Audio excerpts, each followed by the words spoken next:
Okay, I'm live. Hello, everyone. Welcome back to my channel. This is Tessa. I am a long-term blogger. Been blogging for 10 years. I write a lot of short stories and poetry. And I enter every NaNoWriMo, so that's 3 a year. Don't always win, especially in November where I have to write 50,000 words. It's a little bit out of my range usually.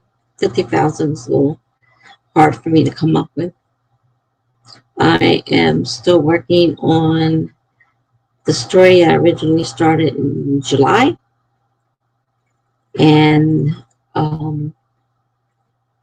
redid it for November, changing the storyline.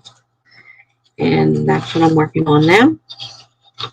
And I got behind being in the hospital again, so keep doing this will take me forever to write this story.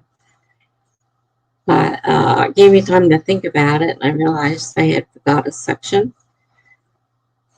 I went from people being murdered to being interrogated. I thought nobody discovered the murders. I think that kind of needs to be part of the story. So I had to write that section in. And I got to do that in the last couple of days. So I've been writing again, so I'm a lot more excited. I spent the last couple of days after I got out of the hospital catching up on paperwork, so I'm much happier now that I'm writing again. And still have a lot to write. I'm at the last half of the story, but there's still a good bit left to write there. So I have to get back to working on my blog because I really let it go again.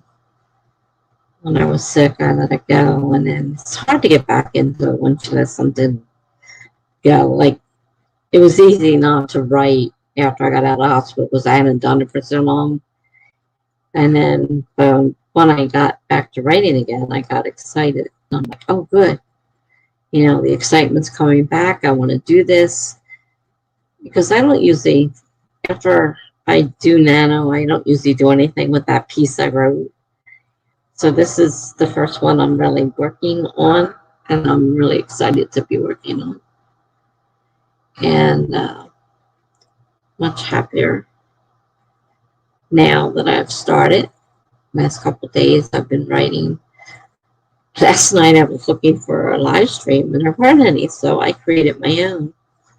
So I had a bunch of people were looking for a live stream and were happy to see one because they couldn't find one either. So I had a couple new people last night that I haven't had. And we had a pretty good time. Because we tend to talk as well as write, depending on the mood of the people. And I'm fine with that. I mean, it doesn't have to be constant, you know, sprint after sprint. I don't mind taking a little time in between to talk. I don't have a huge following. I know some of the people that have a couple hundred people following. It's hard to have conversations going, obviously, with that many people. But since I don't have that many people, it's not that big a deal for me. And we're kind of a little family here. We stick together and we talk, we sprint, we laugh. Some things are just, you know, hard to deal with. So you want a nice quiet place to actually sprint and still have support. My little spot in the world is a calming influence. Not like some of the ones that are so big that, it's like nobody pays any attention to you. They're talking over each other in the chat, and in here everybody's kind of, paying attention and talking. So being a small channel's not so bad sometimes. I would like to see a few more people join, but I usually get a few every night. And I have a couple regulars, and that's fine with me. So, trying to decide whether I should do a little bit on my blog before I let it get really out of control, or if I should go back to writing the story, which has gotten interesting. Not sure which. I started a bullet journal for my first time in my life, and I'm not sure if the bullet journal is going to be the answer to what I'm looking for. I'm not even sure what I'm looking for. I know having several calendars is very difficult to keep track of, keep them both updated, and but necessary to keep them both updated. If I'm going to have more than one, they all have to be updated, because otherwise things get scheduled on one thing, and then I look at it and say, oh, I don't have any scheduled, and I schedule it, and then all of a sudden it's like, oh no, I already have something scheduled on the other calendar, and it causes for a lot of hassles. So it is necessary to keep them all updated.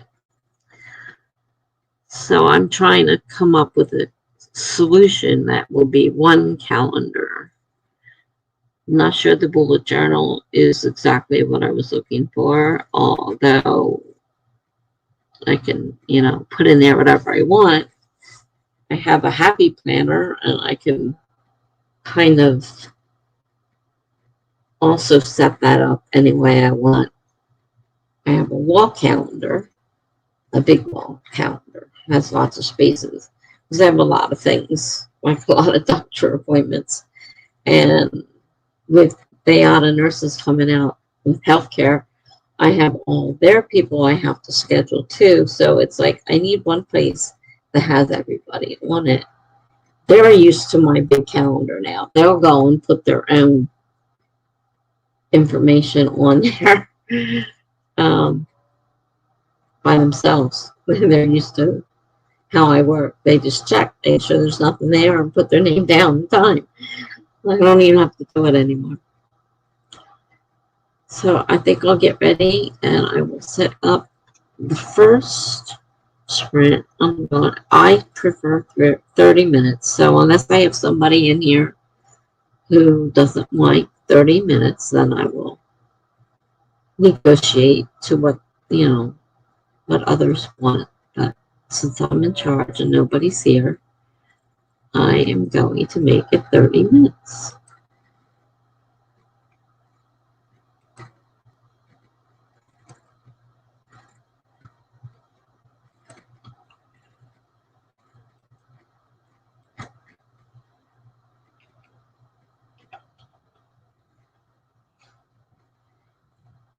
I'm going to start it now.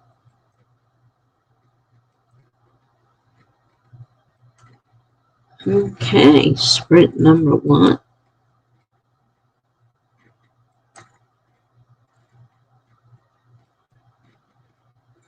And we are off. I shall see you all, if anybody's here, in 30 minutes.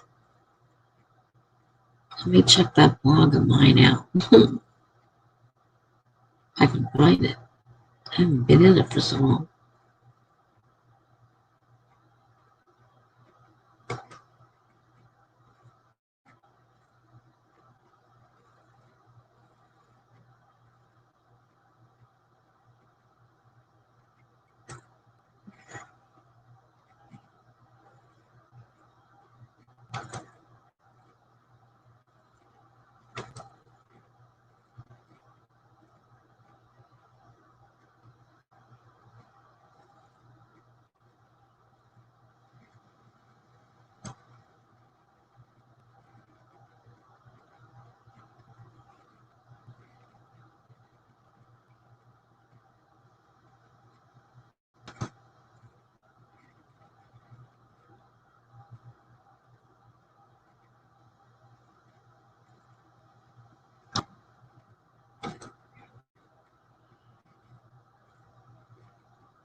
All right. Hi, Rose. How you doing? I was busy working on my blog. I think I better catch up a little bit on that. How you doing? Timer startled me though.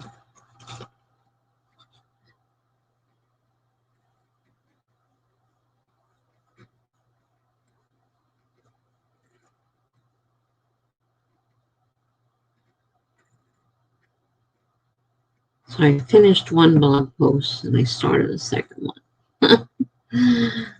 At least I didn't yell when it went off.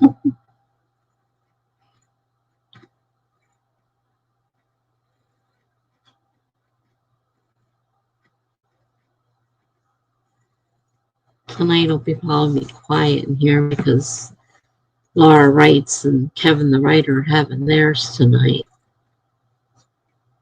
Heather's got one going on. So probably not too many people tonight.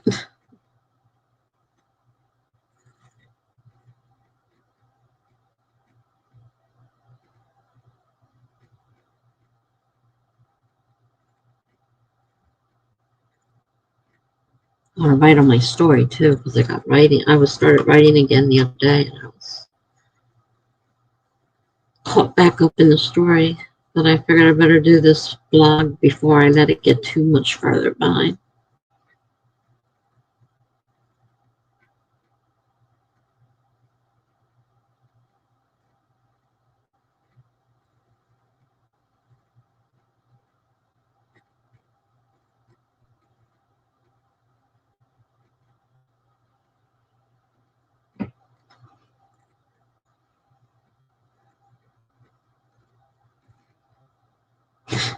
I was so tired yesterday. I sat down right after dinner on the chair. Good thing I didn't have anything scheduled for live stream because I would have slept right through it. I slept all the way to midnight, got up, went to bed, slept all the way to this afternoon. I was tired and I'm still tired. Ah, that's because of the sleep apnea. Still don't have my machine. Have to keep putting the appointment off because of everything else going on in my life. I hope I get it soon and it starts to work because not being able to sit down without falling asleep. I can sit right here and fall asleep right in front of you and just fall asleep. Oh,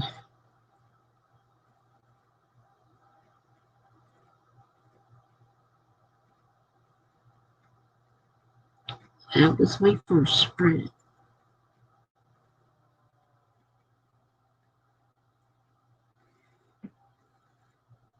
Since I can't tell whether or not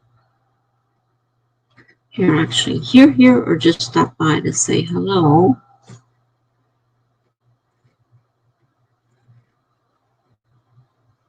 Let's say here, otherwise I'm going to start my next sprint for 30 minutes. Again.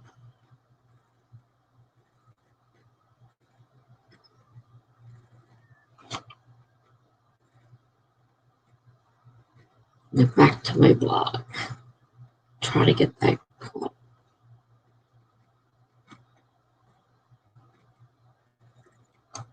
Alright. Second sprint.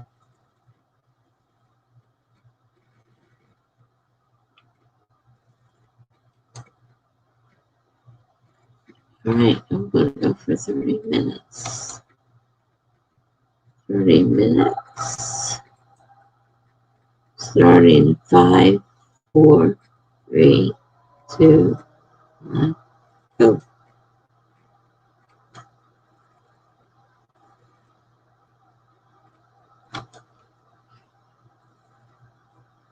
Okay. I will see you in 30 minutes.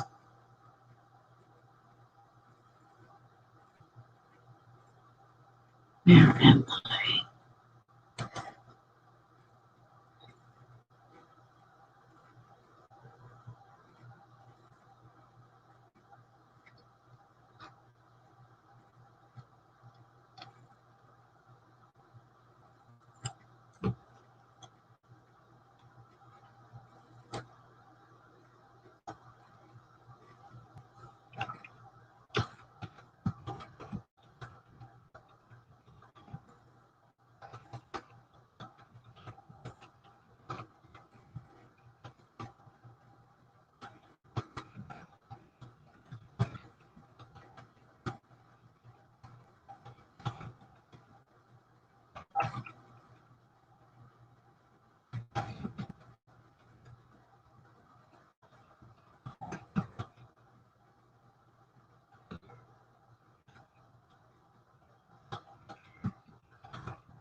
Almost done. Second sprint.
Okay.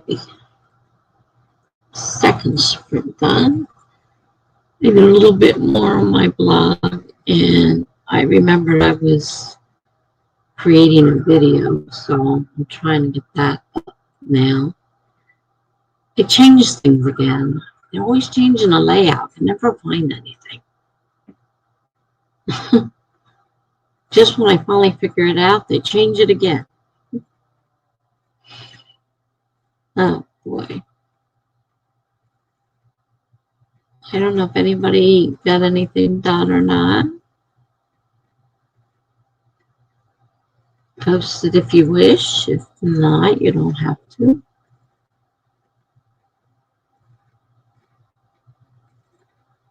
I'm trying to get through these things so I can get back to my writing.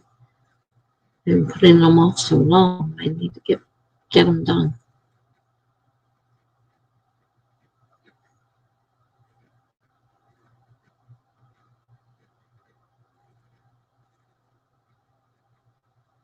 Since I'm the only one who appears to be here, I am going to just keep starting new sprints. Hopefully somebody will join me one of these times. So this will be the third one.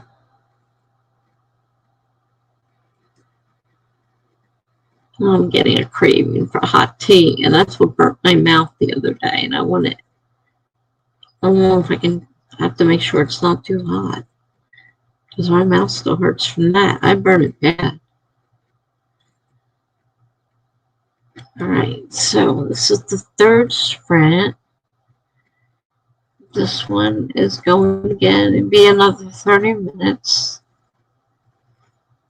It's at 30 on the timer. I'm going to start it now.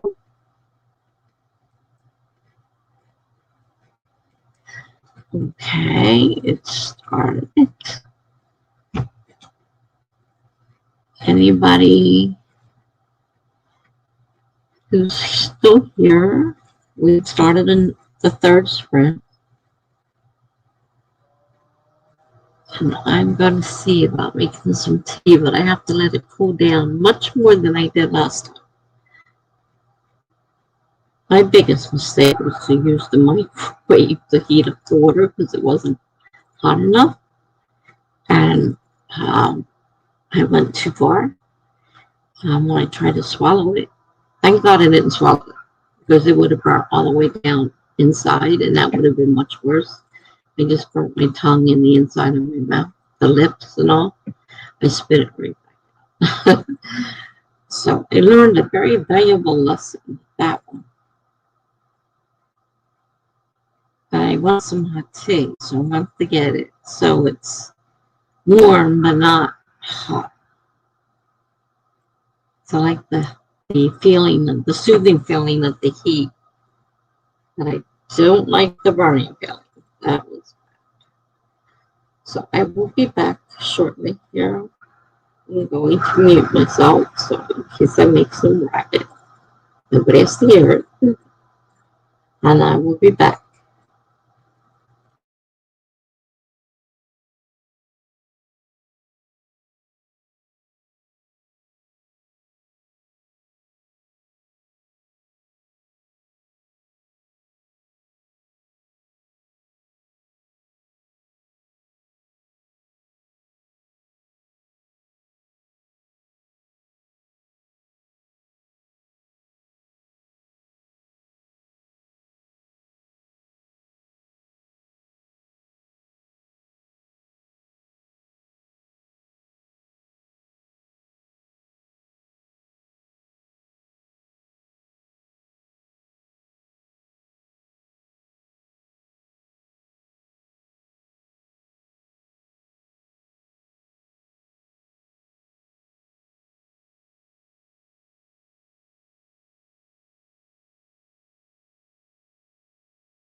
Okay. Third spring dawn. Let's see, nobody else has joined. This might be an early night for me. Just go to bed.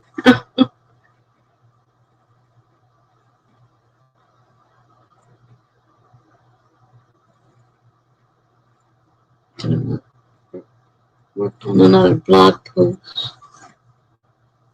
Ate some tea. And then just sit now to cool off. And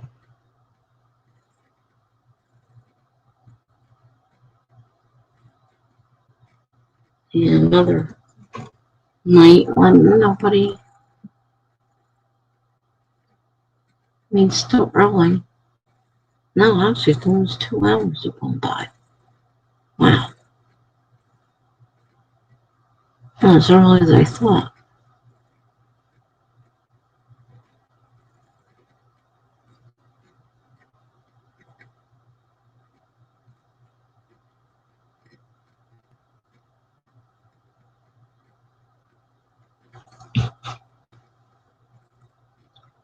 Being alone and having to talk is hard. When I know somebody's here, it's one thing, but when I'm talking just because somebody might open this up and look at it, then I have to be on, per se, in case somebody shows up and wants to watch it to sprint by, use the sprints.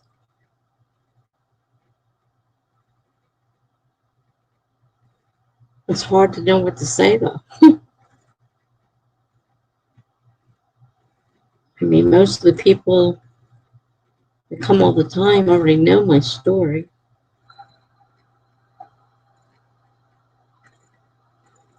And new people, not too many new people come by anymore. I did have a new person the other night. And they actually stayed for quite a while.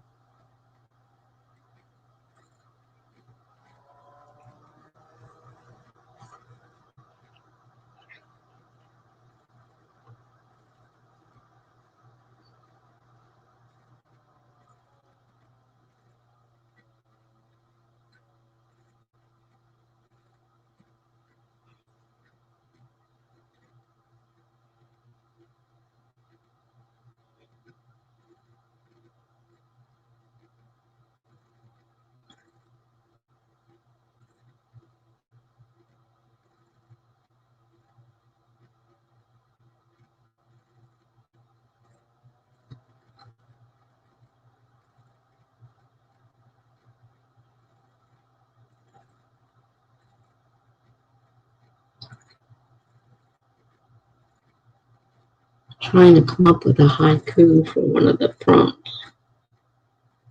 Usually I can just knock one of them out with no problem. This one I have to use the word mad and sane. Not exactly sure how to use it.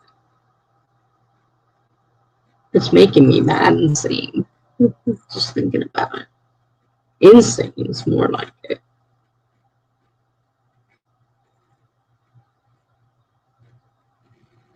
Mad, sane, kind of opposites. Hi, Tamama. I was wondering if I was going to be the only one here tonight. I've been sitting here talking to myself. Literally talking to myself.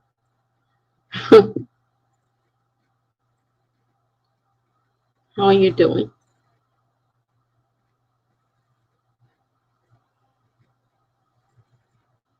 This has been a super slow night. Rose stopped by and said hello and then disappeared. No one else has been here. I know this is Laura Wright's and Kevin the Writer's night, so they have a lot of people. And Heather's also. I don't know if she's done yet or not, but Heather was That's quite a big difference, world building and crocheting. I can't crochet or knit or any of those things. I'm no good with crafts. I used to do kind of cross stitch, but my eyes are so bad now I can't see those little tiny squares to stitch in, even with magnifying glasses and stuff that they put out to make it bigger. I struggled so much I just gave up on it. It wasn't any fun anymore. I couldn't do it. It was the only arts and crafts I could ever actually do. I took up painting when I moved here and they were doing art classes, but since the pandemic, we're not allowed to have art classes. So my paintings are sitting here because I don't know enough about painting to paint on my own. I need a teacher. And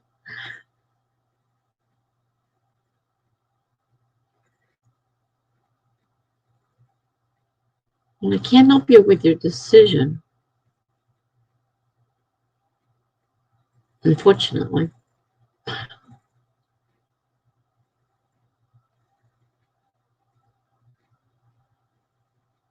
It's something you'll have to figure out on your own.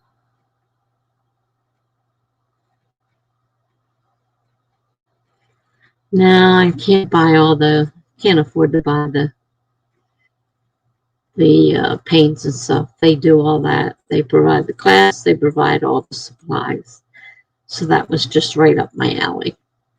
I can't afford to buy this stuff. It's expensive. But they won't let, they decided to start slowly and let us have just a few people at a time. And then they canceled it at the last minute. Then, no warning, I went downstairs with my painting and there's nothing there. I'm like, stop somebody. And I said, aren't we having painting? She said, no, they canceled. I said, great. I was looking forward to this for months now. And the last minute you cancel it.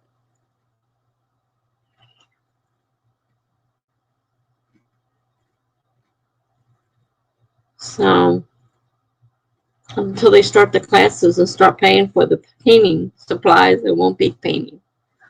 You got two half-done paintings. One is a huge mural on a large piece of plywood, and the other one's on a regular painting canvas. We were having two classes a month, one in murals and one in, regular canvas. And they paid for all the paint, all the supplies, and the teacher. It was great. Then the pandemic hit. They closed off the room. We're not allowed in it. And then they start bringing it. They said they're going to bring it back. Well, they brought back bingo. That was the first thing they brought back. And so the first bingo, people showed up. And when they found out that there wasn't going to be any prizes, they said, well, we don't want to play bingo if there's not going to be any prizes. I mean, they weren't charging us anything. Before, we paid for, our boards and stuff, and that's how we got prizes, by paying for it. So they didn't charge anything, but you didn't get a prize, and they didn't want to play. They didn't want to play just for the fun of it. It wasn't fun just to get a bingo. If they didn't get any money with it, then it wasn't worth playing. I couldn't figure it out. I said, I don't understand you people. So they put up the next sign-up sheet, and I didn't even bother signing up because I looked at it. Nobody signed up. I said, I'm not putting my name up there. No, I did the second time, thinking they would maybe change their minds. And three of us put our names up there, and they had to cancel that. Well, I ended up going to the doctors anyhow. And the other two, this one guy, his wife died. So they were supposed to come together, so they weren't coming, obviously. So I've been writing again, though. These last couple of days, I finally got back to writing, and I'm happy with that. Right now, I'm trying to update my blog because it got so far behind. But I started writing the other day, and I was so excited to be writing again. When I was sitting in the hospital, I was thinking to myself, this doesn't make any sense. You can't go from having murders to having interrogations. So you gotta have them find the bodies. Somebody's gotta find the bodies. So I had to come up with whole nother. So that was cool. So it gave me a whole nother section to add to my story. So that's what I've been working on, the finding of the bodies before the interrogations start.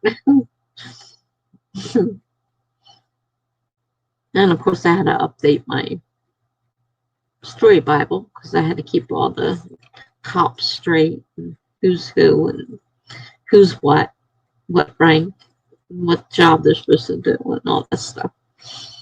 Yeah, so that's cool. I'm writing again. I feel so much better to be writing again. I didn't realize how much I missed it because I just got to the point where, you know, being in the hospital and not just laying there watching TV all day. I mean, big deal. Maybe read a book. That was all, you know, and it's like, I didn't realize how much I missed it until I started writing the other day. So the other night I went looking for the sprint to join, and nobody was sprinting. I couldn't believe it. Nobody was sprinting. So I created my own pop-up sprint, and I got some people come in and say, wow, we were looking for a sprint. Couldn't find anything. I said, no, there wasn't anything out there. So I created my own. That's one thing I can do.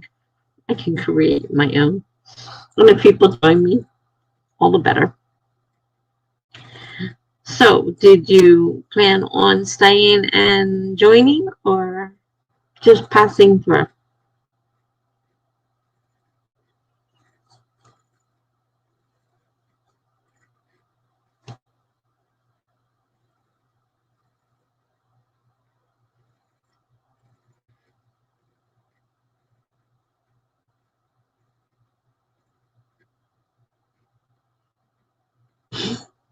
That's weird because I was so used to never finding an open spot. It doesn't matter what you do as long as you're here. Somebody's here. you can crochet. You can nap. The rate I'm going, I'm gonna be napping. I sit here too long and then I feel my eyes start to close. I'm like, wake up. I fell asleep last night. I finished dinner, and at 5 o'clock, I was asleep in the chair at 12. Woke up at 12, climbed out of the chair, went to my bed, went back to bed till this afternoon. I was like, I'm so tired. Brainstorming's good. Yeah, the kinks in the end. When you get to the very end and you think you had it all figured out, and all of a sudden it's like, uh-oh, like I did. I fall asleep in front of the computer too. I'm just sitting here falling asleep. Some people can tell, sometimes you can't tell for sure. But brainstorming, yeah, you get near the end and then you find all these things. It's like, well, like I just did with that, realizing that I went from murder to interrogation without having them even find the bodies. How do you do that? Yeah. Uh-oh, so it makes sense anymore. I get it. I definitely get it. Oh my gosh. Which is good because I needed some more words in my story anyhow, so. Try to come up with two different, people finding bodies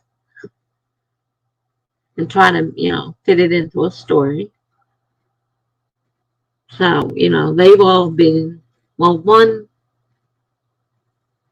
unfortunately didn't make it. He couldn't take was an old man, and when it was bad enough finding the first girl, but when I had him find out about the second girl, and I thought, no, he's going to have a heart attack. He's not going to make it. So then somebody else found the other body, and she just gave her statement. Now I can think about having the people that they found out from these people. That's because they needed a lead in too. How did they find out these people knew these two people? You know, they needed something to tie it together.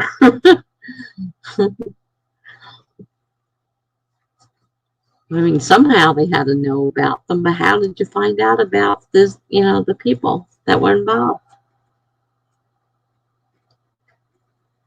Still might be a few rough spots where I hadn't thought it out completely. But, all right, well, I'm going to start the fourth sprint.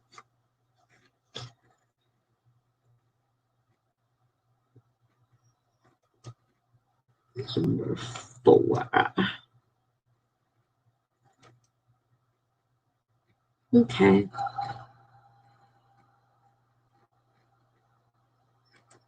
30 minutes.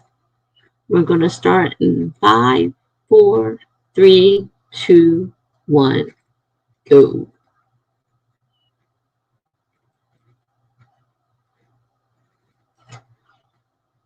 Sprint is on. What color hat are you making?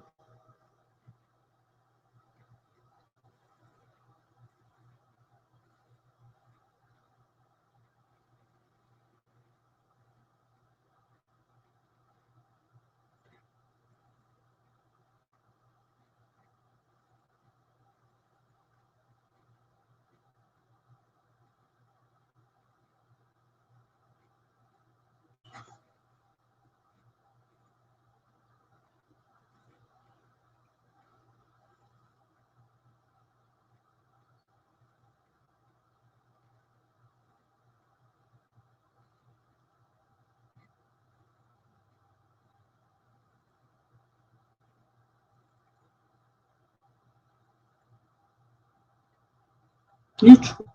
Beige. Okay.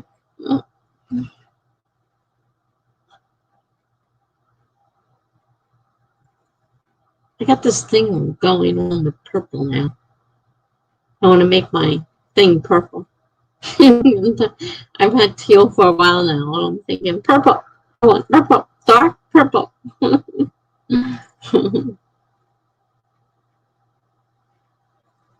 Crazy. Sometimes I'm nuts.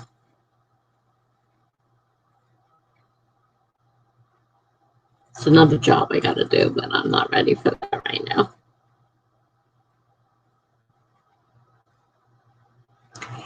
All right. See you in 28 minutes.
Well, I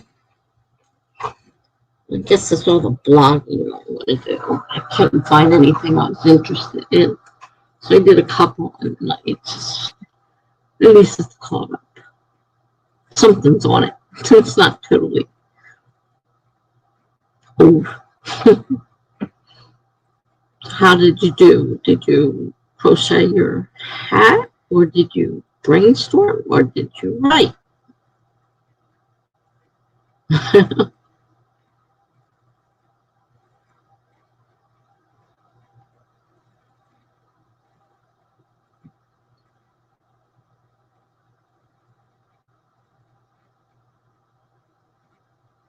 Now I've got the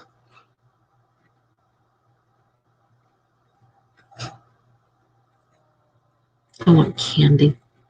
Oh boy, I want candy. Chocolate. No candy in this house. No goodies in this house because my stomach can't tolerate them. I just looked at the foods that I get from Medicaid. I reordered them. And then I looked at them. I'm like, okay, crocheting, cool. I'm like, these all got food in them. What am I supposed to have? I thought the waffle would be okay because it might have white flour. No, it's wheat flour. So that's probably going to be an issue. And the others have cheese on them, and that's lactose. So I don't know if I'm going to be able to eat any of them. I mean, the only way to find out is to eat it and find out how it's. I don't know. I'm so afraid to try food anymore because it upsets my stomach.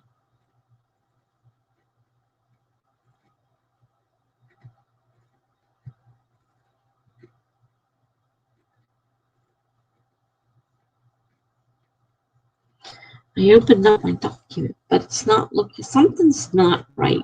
It's not looking right. I don't know why.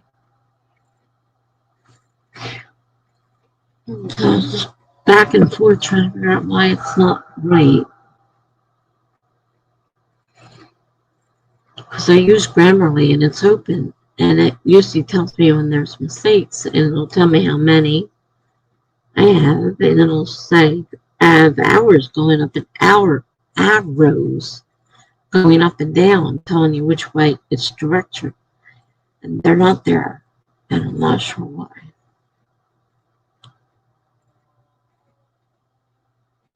Because I usually run through it and fix as many as possible before starting a new section.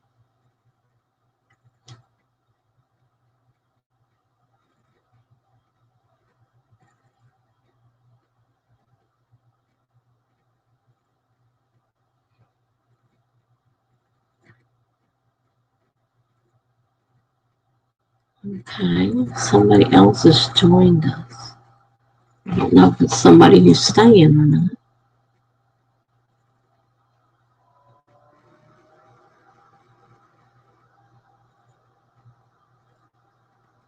Oh, it's Jen. Hello, lady. Hello, Jen. I've been thinking about you. I ended up having a pop-up the other night because nobody was sprinting, so I created my own. But you didn't pop in. I said, oh, well, guess you didn't see it.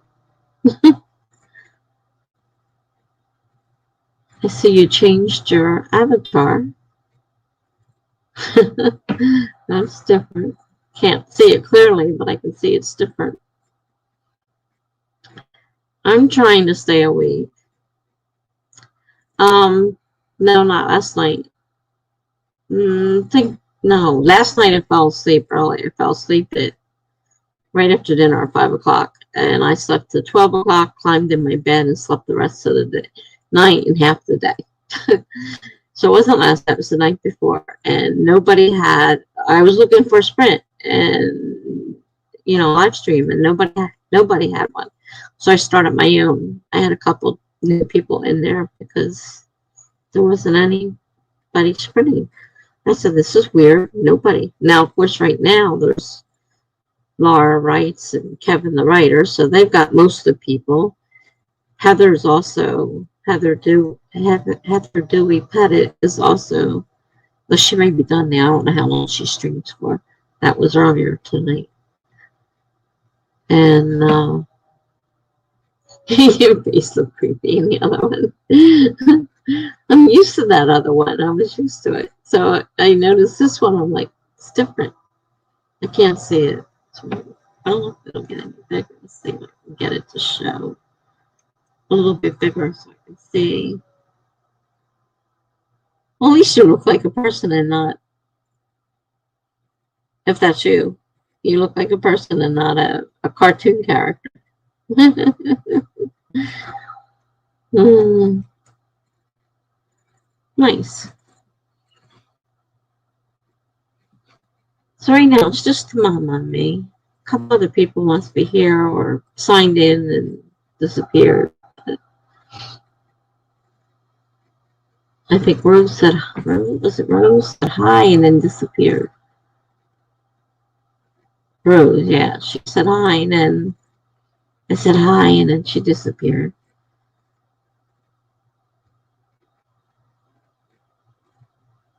I was at the ocean a few years back. Cool.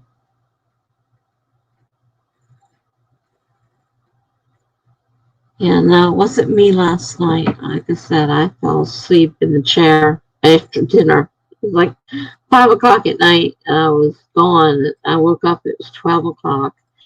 And I was trying to decide, should I just get up and go on the computer or should I just go to bed? I said, let's just go to bed. You're still tired. It wasn't scheduled, so I didn't miss anything. I did do the pop-up the day before.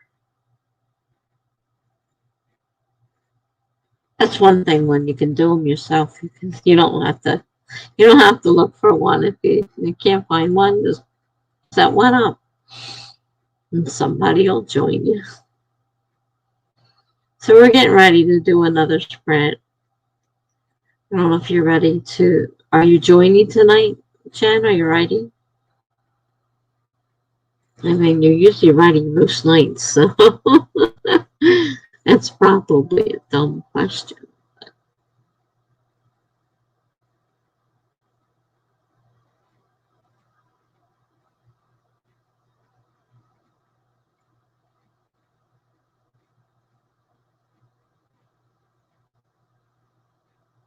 How you say you just popped in to say hi.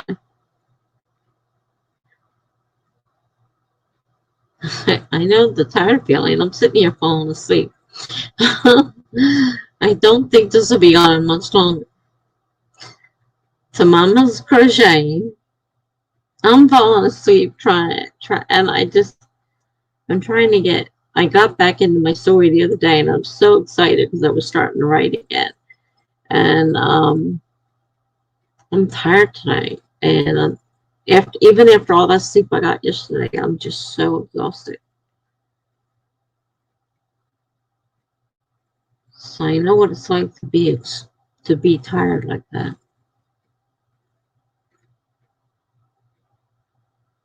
Yeah, I'm not doing well. I need to get that sleep apnea treated, and the appointment keeps getting passed off. And I don't even know if they actually agreed to let me have the machine. Though I can't imagine they would pay for another sleep study if they weren't planning on giving me the machine. But who knows? Medicare is so screwed up. So, yeah, I'm exhausted because even when I'm sleeping, I'm not sleeping. I'm waking up constantly. So I'm not getting that deep sleep I need. And I'm like now, I'm sitting like I slept till late this afternoon, all last night, from 5 o'clock in the evening, all the way through 12. I went to bed, slept all the way through to the afternoon. I had to get up because I had an appointment, and I went back and I fell asleep again sitting in the chair. And I set an alarm clock because I figured I'm going to miss this live if I don't put an alarm clock on. So I put the alarm clock on. I'm still tired. I'm sitting here trying to stay awake. I'm like, I can't stay awake. And it's like, when you're just tired, it's hard to think. Like, I'm having a hard time. I open my document, it doesn't look right. I can't seem to find where I was. And I'm just like, I don't know what to do. So your computers that were crapped out on you starting last week, and we were so busy. We had people out due to the pandemic too, so it was extra special fun. Oh, I'm sorry, it sounds like a lot of fun. My daughter she's a nurse, and she was just talking about how they're not supposed to have to treat the COVID patients. They have to go to a special, she does dialysis, and they have to go to a special unit for COVID patients. And I don't know if she's getting stuck working on them or what, but she wasn't happy about it. Because at first she told me that she didn't have to work with them, but they weren't allowed in her unit. And I don't know, it sounds like they're coming in now. They're getting COVID patients because they have to have their dialysis. Somebody's got to do it. So I don't know what's happening exactly with her. And I have to get a colonoscopy because I have to find out if this colitis is autoimmune or just infectious, but I still can't eat solid food. Very little I can eat. So I have to have 8 weeks. And so, my one daughter's like, well, I'm going back to work and you're going to have to get Karen to do it because I can't do it. And I do everything. And I'm getting the I do everything crap at her. And I said, what am I supposed to do if she says she's working and can't do it? I have nobody else to do it. I told them that, and the doctor's office says, well, you've got 8 weeks. I'm like, in 8 weeks, do you expect someone to come out of the woodwork and suddenly say, hey, I'll drive you to the colonoscopy? No problem. There's nobody in my life who can drive me to this thing. What am I supposed to do? I have to get it done. And so my daughter said, if I have to work, I will ask for the day off. So that's the best I can ask for at this point.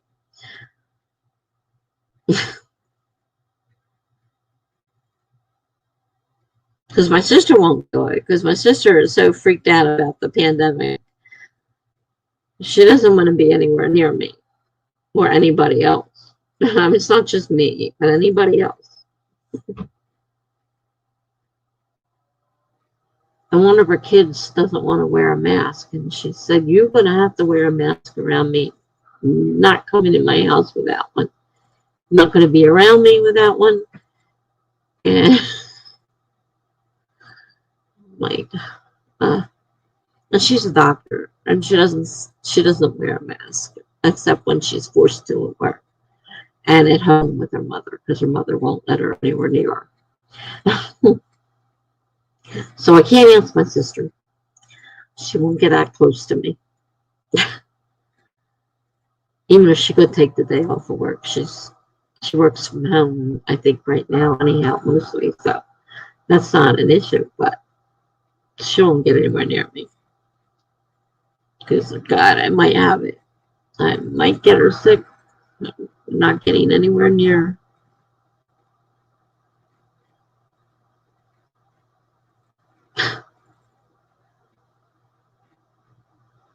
Sounds like a lot of problems are happening everywhere, and the people that need to fix them are sick, can't do it.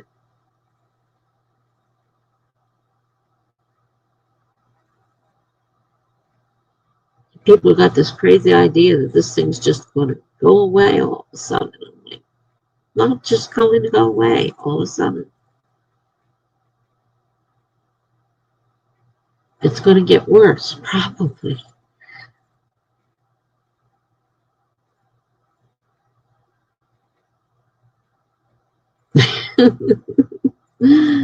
Exhausting, yes, exhausting. 16K words last weekend. That's a lot of words, girl.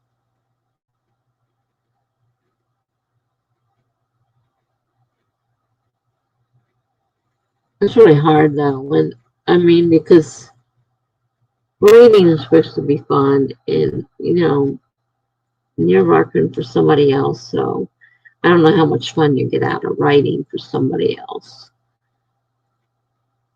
If you enjoy it or if it's just something you have to do. Kind of takes the fun out of it.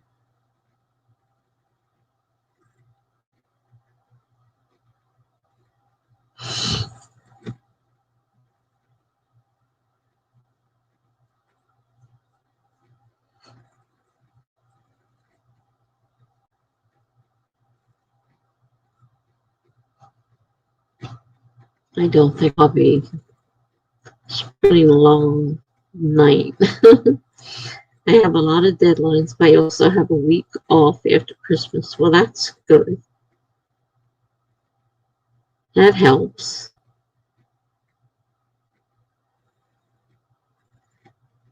Maybe recharge your batteries a little bit.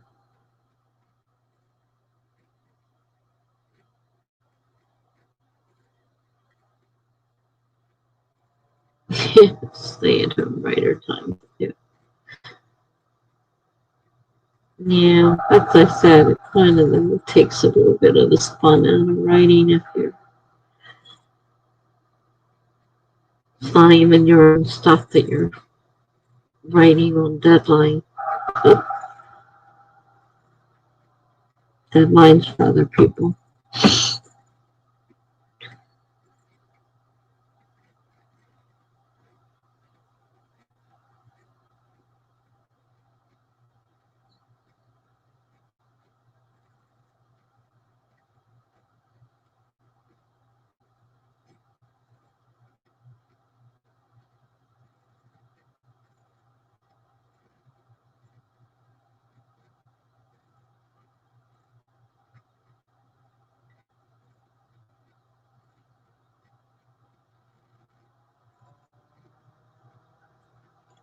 Has to. Was it Tuesday night? Yeah, Tuesday night I had Megan with me. And we hardly had anybody here. I said, I guess it's going to be you and me talking to each other during this whole sprint. Because hardly anybody showed up. So I made sure I, advertised it a few days in advance to give people, chance. But Tuesday night they had Kate, Kate and Hannah were sprinting, and somebody else big was sprinting. I says, nobody's coming to this thing. I'm sorry, because there's two big ones going on. That's what I was just saying. Tuesday didn't go very well because there were two big names having sprints at the same time, and everybody was at that. One was Kate Kavanaugh and Hannah McCord, and they always get like several hundred people. And I forget who the other one was, but it was still somebody who got a lot more than I usually get. And those are the ones that I recognized. There were a few others going on. So we had just a couple of people show up. And most of them were after Megan left because Megan stayed 2 hours. And then she left. And I said, sorry. I had hoped that we would have at least a few people here.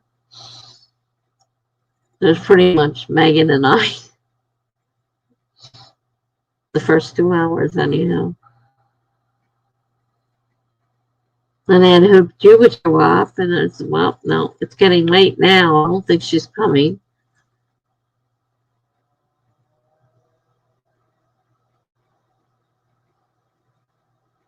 I got a new person the other night because the night I did the pop-up, a couple people popped in because they were looking for a stream, and I had a person I never saw before. And at first I thought they would just kind of, pop in and pop out, but they actually stayed and we had quite a conversation. So I don't know if they'll come back again, but we did have quite a conversation.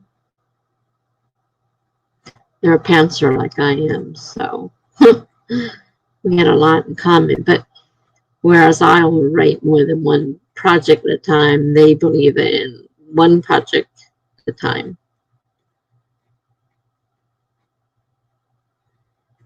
And Mary, who I haven't seen in a long time, popped in, but she didn't stay. BH has been around. BH Springfield's been around.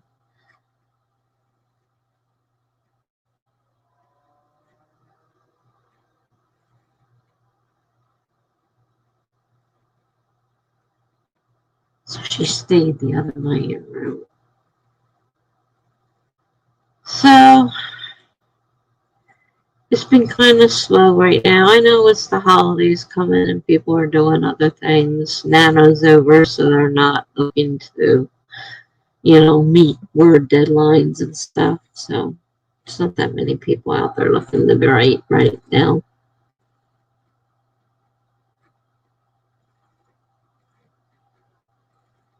But I kind of miss it because I like doing it and I just don't have that many people right now. And sometimes it's hard to see the people you used to have as regulars and they're always somewhere else.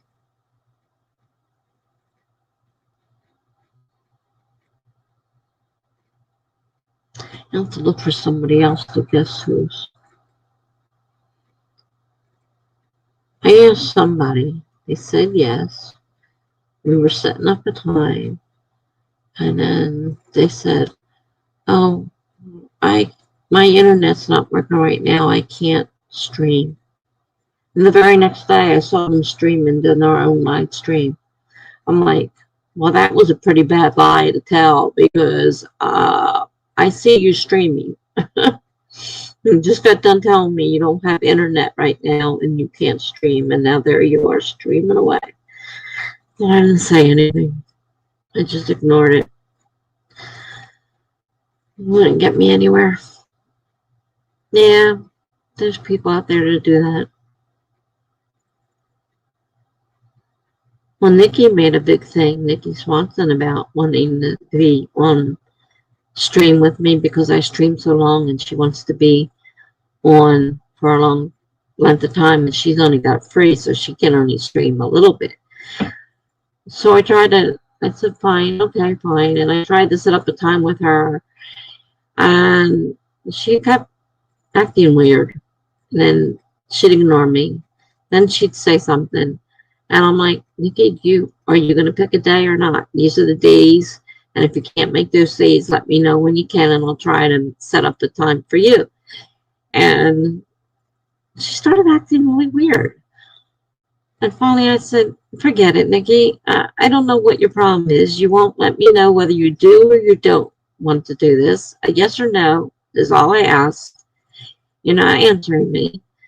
And I just told her to forget it because I don't need that. She's the one that made the big thing about wanting to be a guest host because she wanted to be on. And she can't do it because she's not paying for it. And I have long streams, so she could be on. She's got this thing about being on all the time. I just gave up. She was with Charlie the other night. I said, fine, be with Charlie. So I told her, I said, I'm not Charlie. I said, I'm not going to be having tons of people on, and I'm not going to have weird conversations and stuff like that. just a sprint with the guest host, nothing fancy. I think that's what really she thought she was gonna, have another experience like she gets with Charlie. Well, I'm not Charlie. I don't do the same things that Charlie does. So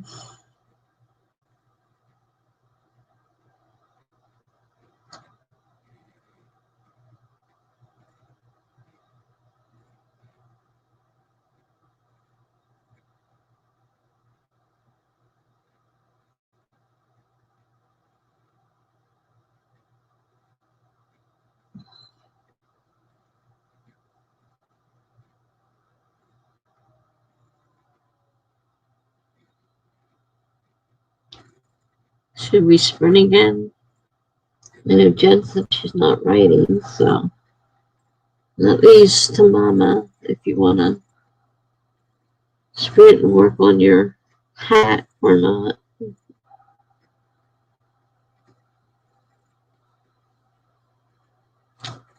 Or we can chat about, I don't know what. I don't know what to chat about.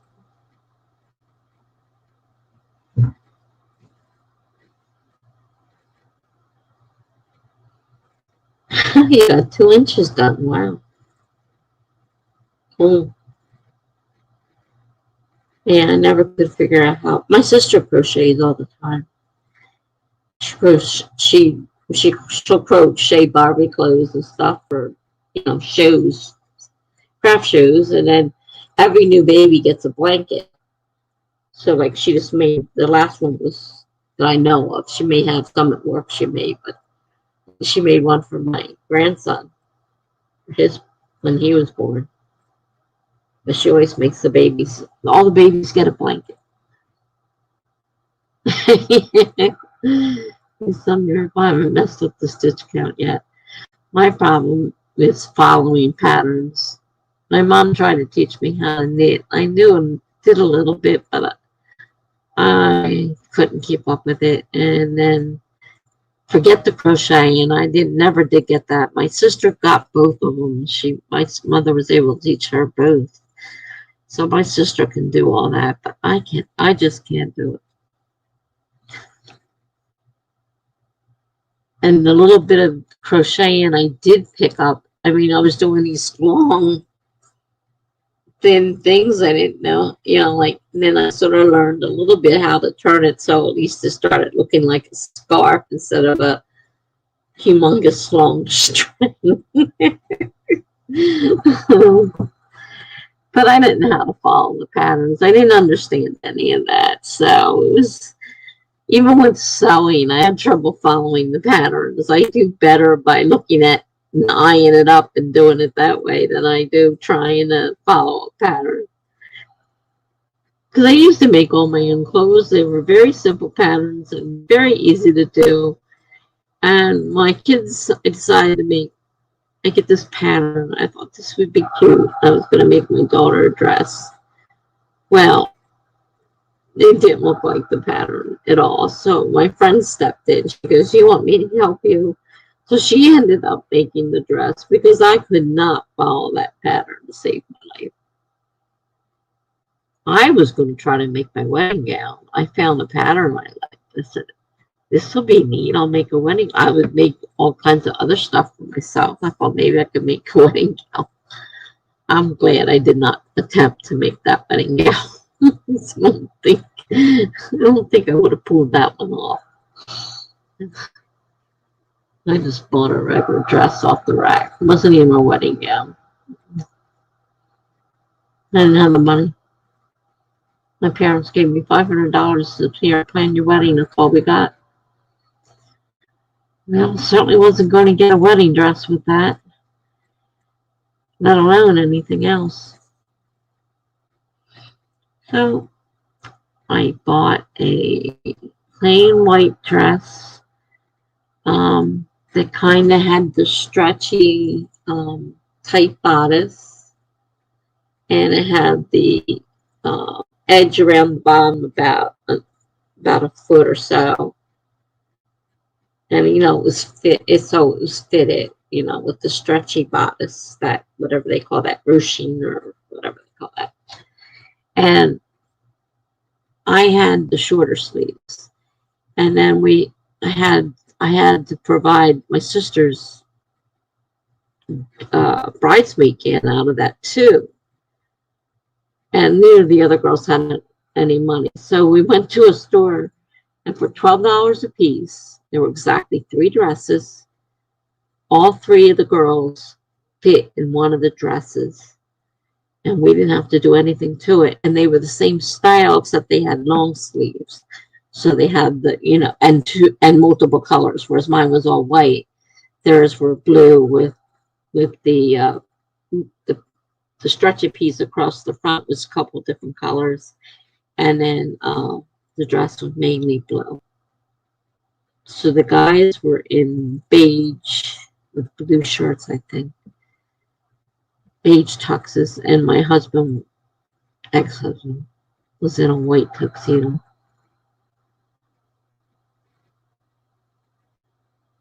But I managed to plan. It wasn't fancy. I didn't have a fancy reception or anything. $500 for the whole wedding. I mean, included invitations and everything. And granted, that was in 1976, but still, didn't go very. $500 still didn't go very far.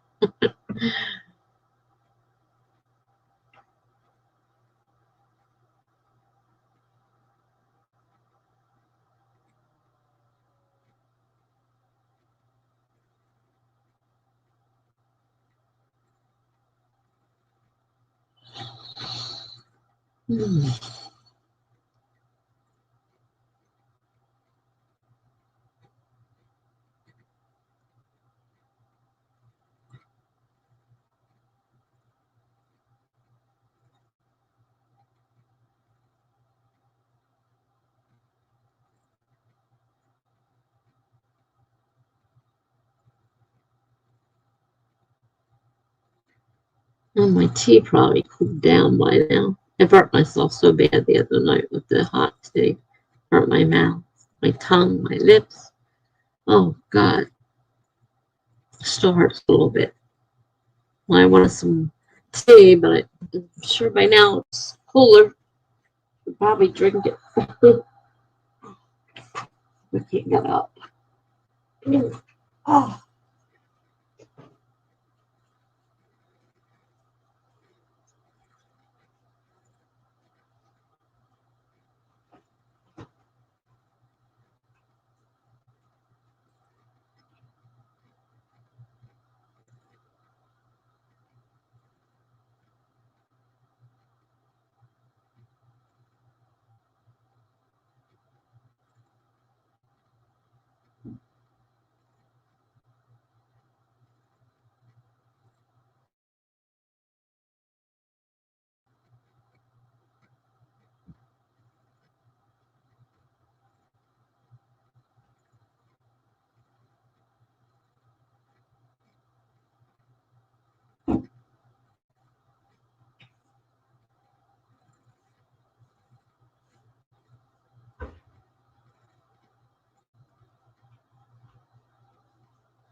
It's cool tea now, not hot tea.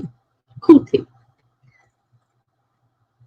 I forgot I got a new iPhone 12. Traded my phone in the other day and got a new iPhone 12.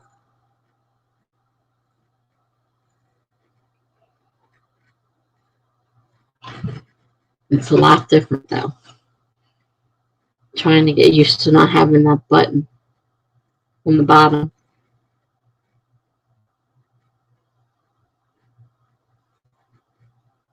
Definitely different. It's bigger too. My hands are small and this is bigger.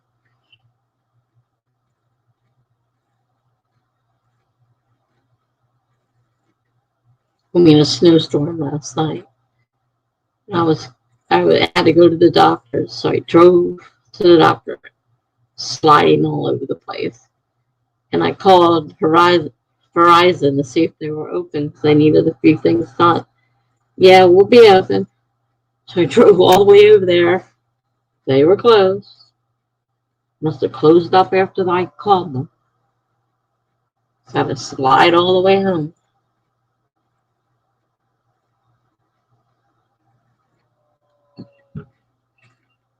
And I didn't get up today and go over there.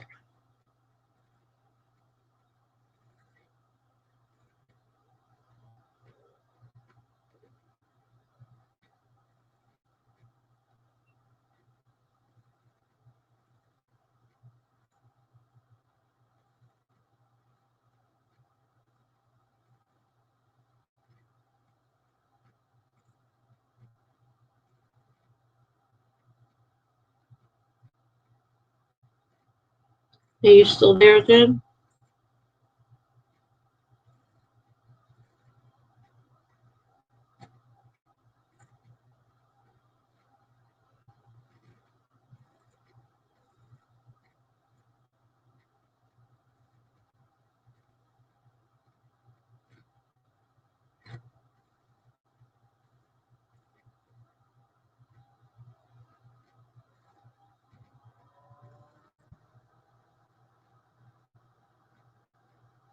No, it's not snowing now. It snowed yesterday. It was pretty bad, and I never saw such big flakes. We had quite a few inches in a matter of no time at all. I had to keep cleaning my car off. I cleaned it off to go. Got to the doctor's, came out, I had to clean it off again. And then I drove all the way over to that store, and so yeah. So what I was saying is I got a new iPhone 12. Traded in my iPhone 8 and got an iPhone 12.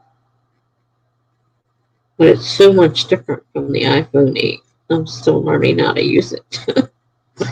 I was still learning how to use the iPhone 8. This 12 is completely different.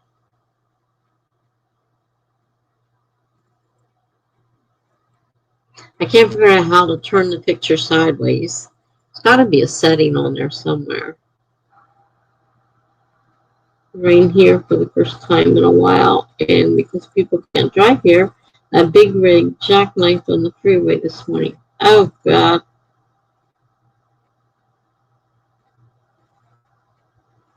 Yeah, I got an iPhone 12 now.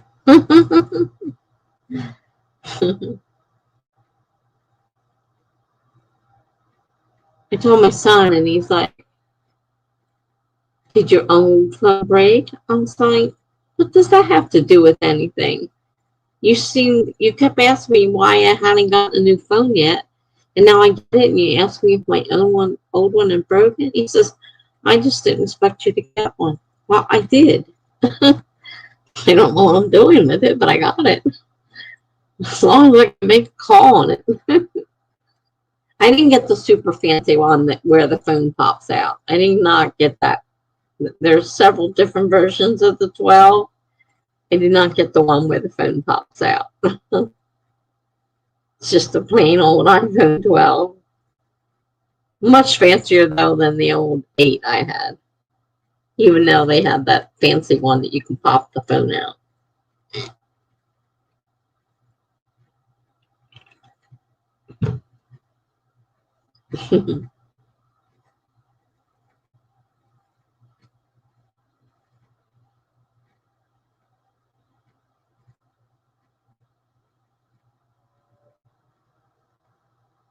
It's weird because I'm used to the lighter phone. I had a rose gold. This one is dark blue. And when they said blue, I was picturing the turquoise one like I had before. No, this is navy blue. I was a little surprised when they took it out of the box.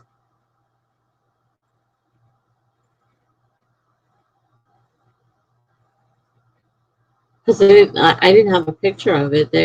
I called them and told them I wanted to order a phone. But I didn't have a picture of it. And it came with Disney Plus, Hulu, ESPN, and a half a year of Apple Music as part of the phone.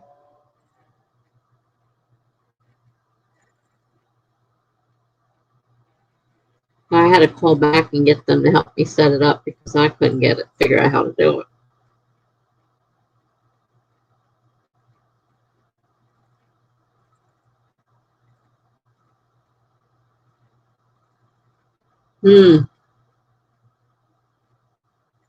That's interesting.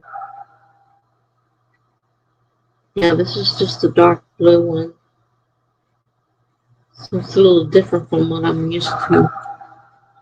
And of course, it doesn't work the same way with the button. It doesn't have the button at the bottom that changes if everything is scrolling. And so I said, it's more like it's more like having an Android now than the iPhone. So my son told me, never get an Android. You'll never figure it out because I am no good with these things that you have to scroll on. Terrible when it comes to scrolling.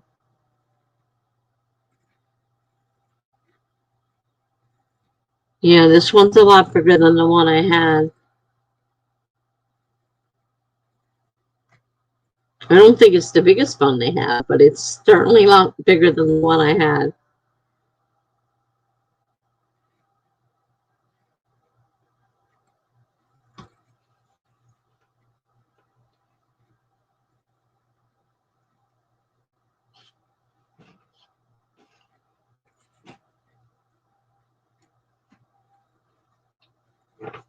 Depending on the light, the blue is so dark, you can't tell here, it looks black.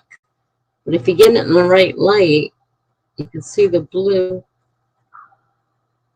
You can see the blue there or not. Depending on the light it's in, it's definitely blue. But most of the light, it's black. It looks black. But it's a dark blue.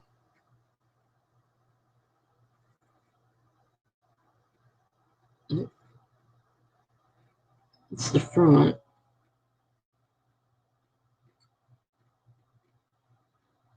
I can't do that.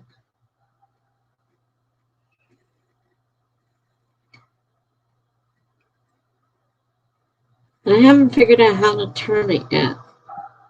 Usually you turn it sideways and the picture turns. There's got to be a setting in here.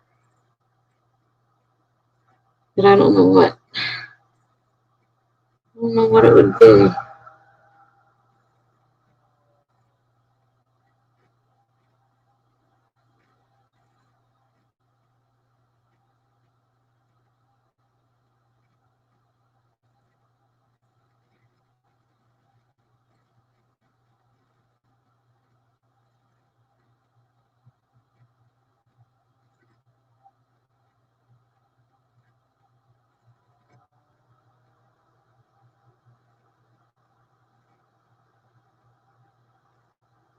Got a ton of settings. I have no idea.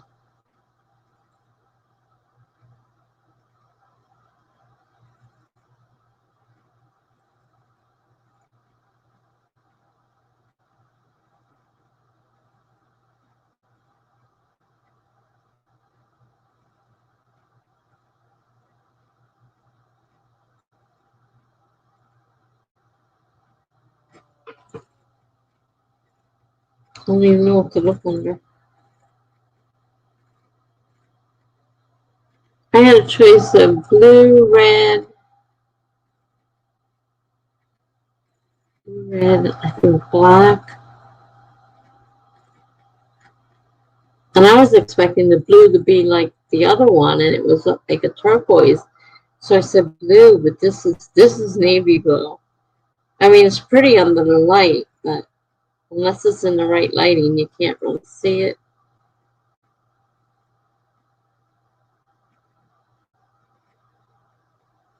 I have a screensaver that was always broken. I've had it replaced 4 times and it's a mess all over again.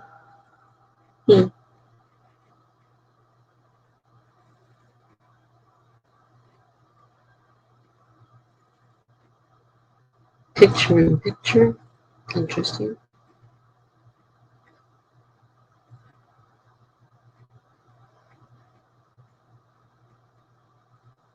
Keyboard.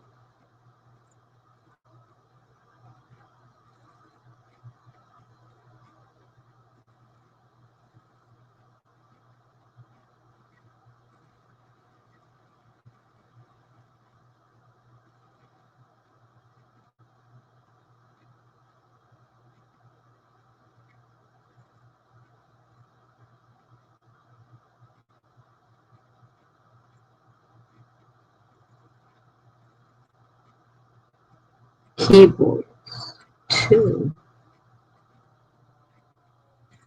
I have no clue. There is so much stuff. It came with a case. They call it an otter box. It's clear. I can't get it on. That's why I was going to the store. Between that and they give you that extra heavy covering to cover the front so you don't break it. But I don't know how to put that on either.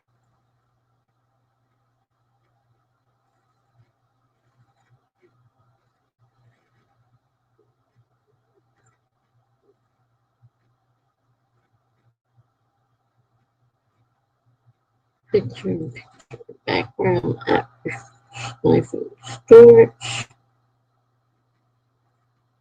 keyboard, already on that.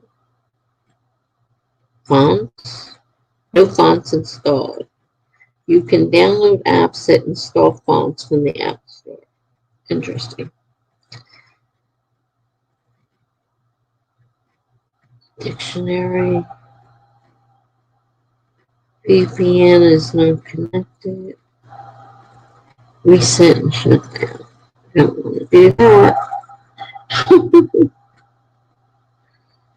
The other one was rose gold, so that was kind of pretty. It was really whitish gold, like a whitish gold, more a little with a tint of rose to it.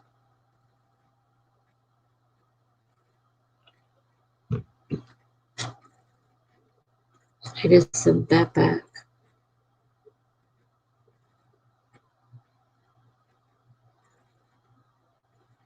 Exposure notification.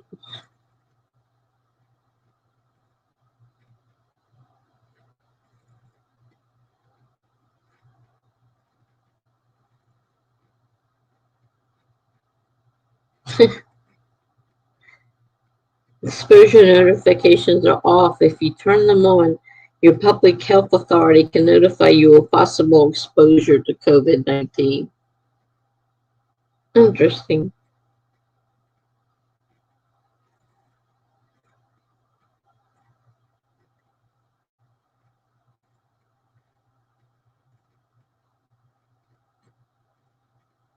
Doesn't tell you how to turn it on, though.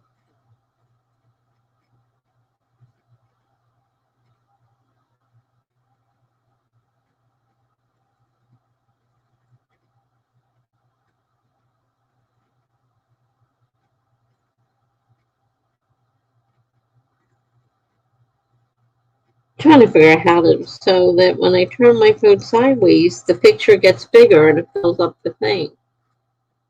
I haven't been able to figure out where to go for that.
My sprinting tomorrow, yeah, at 9 o'clock.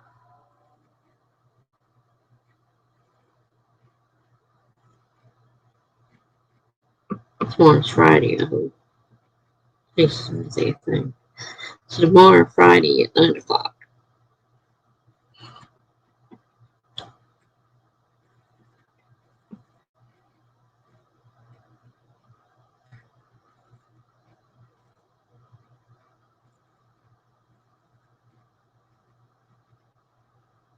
There's like a million things under every category. No idea what I'm doing.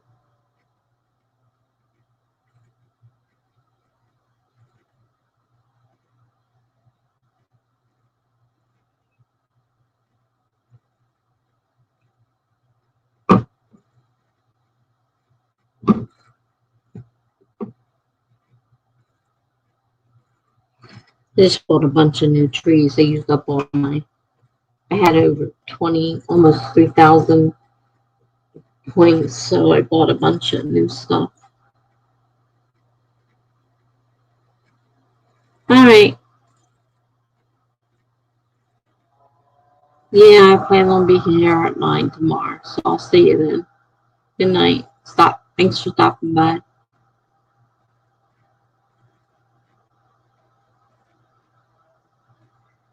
All right. Well, to Mama, I think it's just you and me again.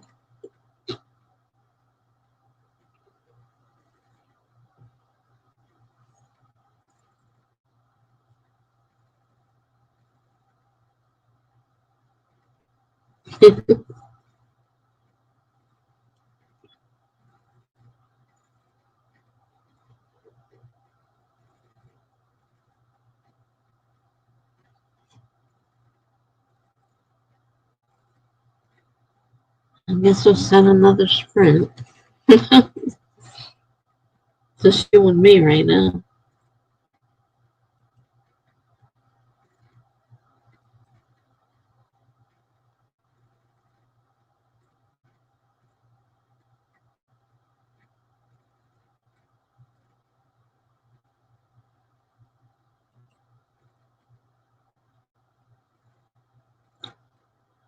Set the timer for 30 minutes. And we're going to go now. Start.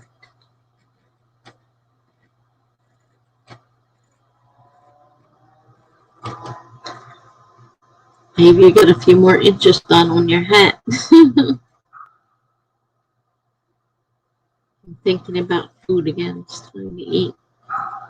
And I need a paintball. I'll be back.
All right. I got something to eat.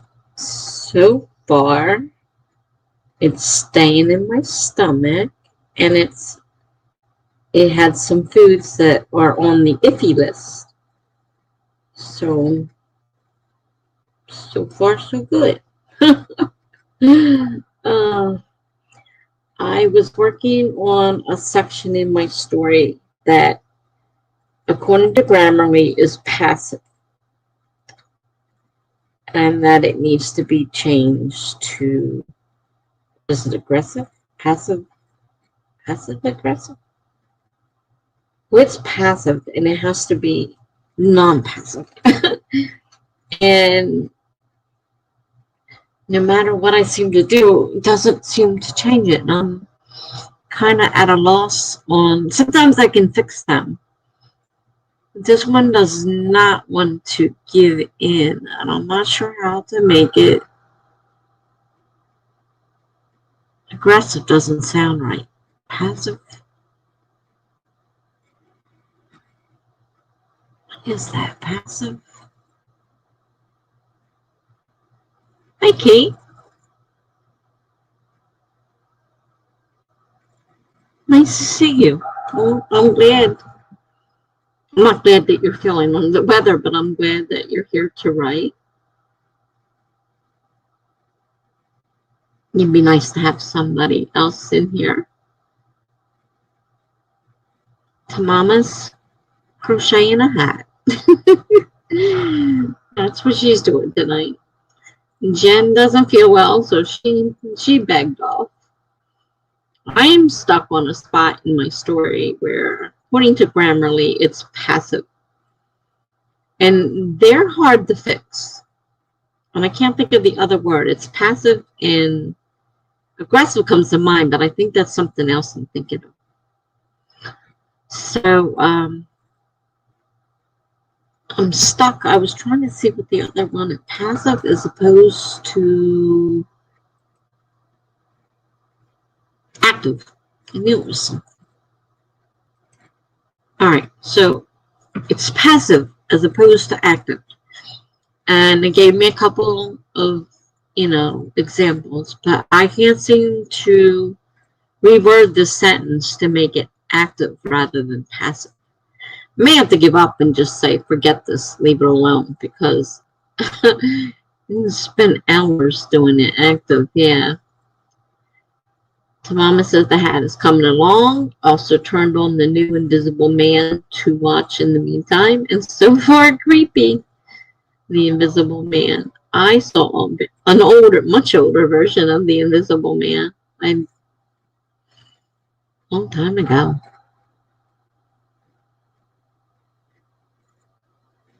Yeah, active. So I may have to give up and just finally say, okay, I did the best I could. I can't seem to get this to be active no matter what I do. And then it'll just have to stay that way. Because I get a lot of them. Your writing is passive. Please, correct to make it active. And sometimes I can do it. Just a few change in words and it's fine. But this is a little bugger. This one doesn't want to work. You spend quite a bit of time rewriting that sentence, getting nowhere. Grammarly tells me these things, and I like that it tells me because it helps me work better at, eventually doing enough corrections and it kind of sinks in a little bit. But passive and active are something I have a problem with. I have a lot of passive phrases and I have to keep going back in, but I don't know what to put for this one. I just can't seem to get it to change.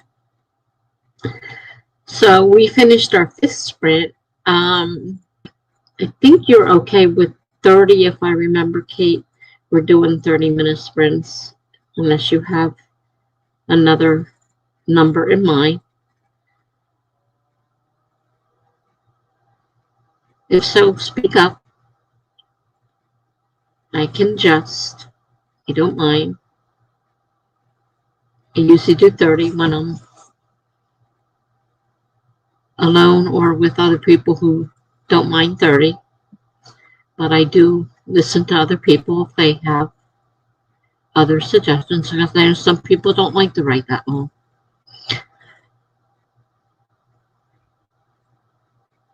I just won't do 10s. Prefer not 15. 10s, no way, because by the time I find where I am in my document, 10 minutes is gone. So that's just a waste as far as I'm concerned. But 15, I'll think about 20, 25, or 30. Good. Another 1K to get done so longer works. Okay, great. We'll go with the 30 minutes then. Let me change this banner now. My new thing is to change the banner first, because if I don't, by the time I get done setting the timer, it's out of my mind. So on our 6th spread, I'm going to set the timer now. 30 minutes. You came at the right time. 30 minutes. We're going to start in 5, 4, 3, 2, 1, go. And I'm back to struggle with my passive voice again. I got a lot of them. But at least I'm writing again, and that I'm glad to be writing again, even if it means writing and fixing my passive voice. Okay. See you in 30 minutes.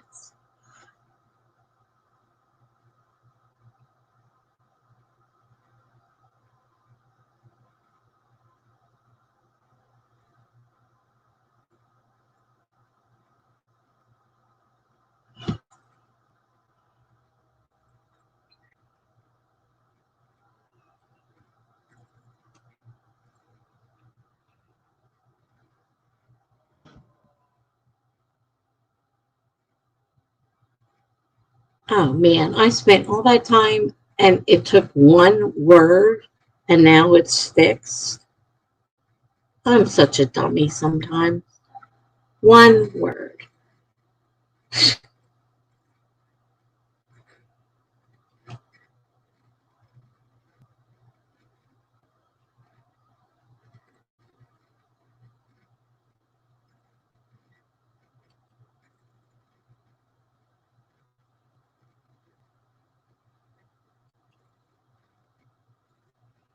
Here's another one. Let's see if I can do it this one.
Alrighty.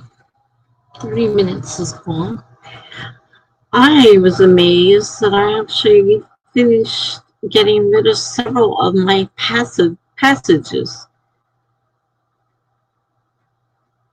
That was quite a surprise, and it didn't take as long this time. I found the right word, and I was able to change a whole bunch of them this time, because I had been skipping over them because I just didn't know what to do. So I'm getting better. I'm getting better with the passive and active. So I was basically editing, not writing. I'm still working on the section between the murders and the interrogations. So this is the scene where they, found the bodies, and now they're investigating and finding out information about the two women. Now, they haven't combined the two yet, but they are definitely connected. But they're still investigating, so they don't know exactly yet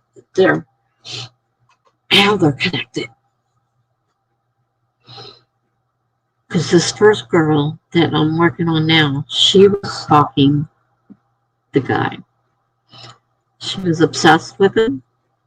And in her house, they found this huge wedding picture that she had created by taking his picture and photoshopping, editing her image into the picture as the bride, and then took another one showing him in the tropical setting on the sailboat with her in a bikini, which is, she's too heavy for a bikini, so that looked a little weird.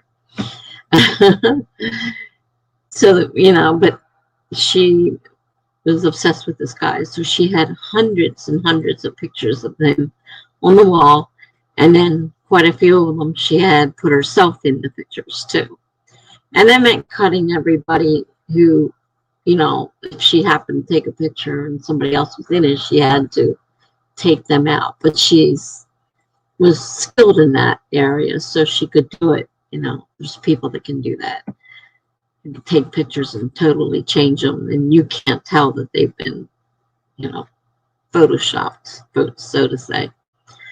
So I'm still working on that section. So how else did we get done here?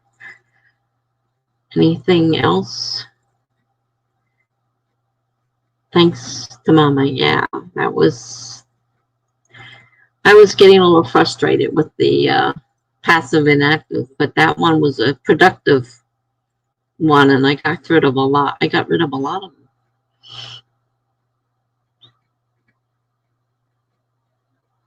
How'd you guys do?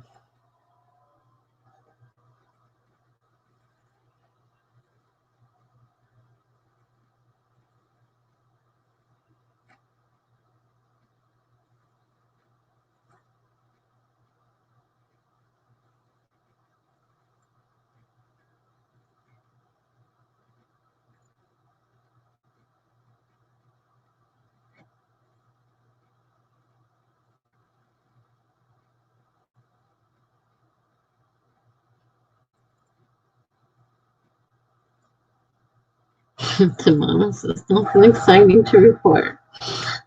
Just a beige hat. Nothing exciting. Okay. Kay said that I wrote 361 words, and I think the one shot is going in a different direction than I outlined, but that's the fun of it.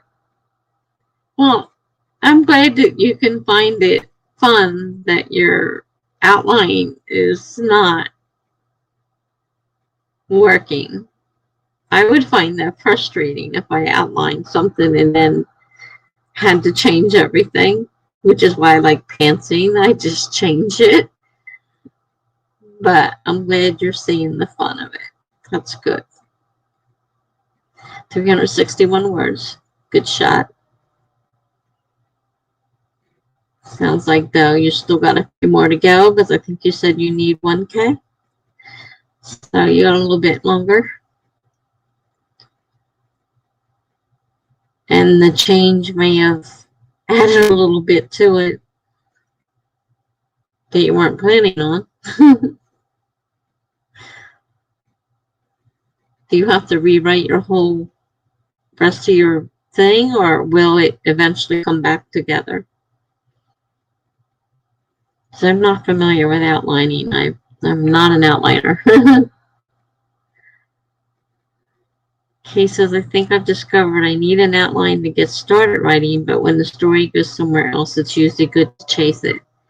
Yeah, I feel that way, and that's one of the reasons why I don't outline, because I like to be free to chase it if I want to. And from what I've heard of people who outline, it's very frustrating to have to redo the outline. If you're determined to stick to that outline, then you have to redo the whole outline for your whole story. And it just seems like every time something comes up and you think, oh, maybe this is a good idea. Hi, Key. Nice to see you back. Hallucinations. Not yet. Give me time. Nice to see you back. We were just discussing our last sprint. And Kate here outlines, but had another idea. So she's going to chase that story. She says, thankfully, I just started the actual writing, so no need for rewrites. Okay, that's good. I can just keep rolling the ball down this little surprise hill. Great.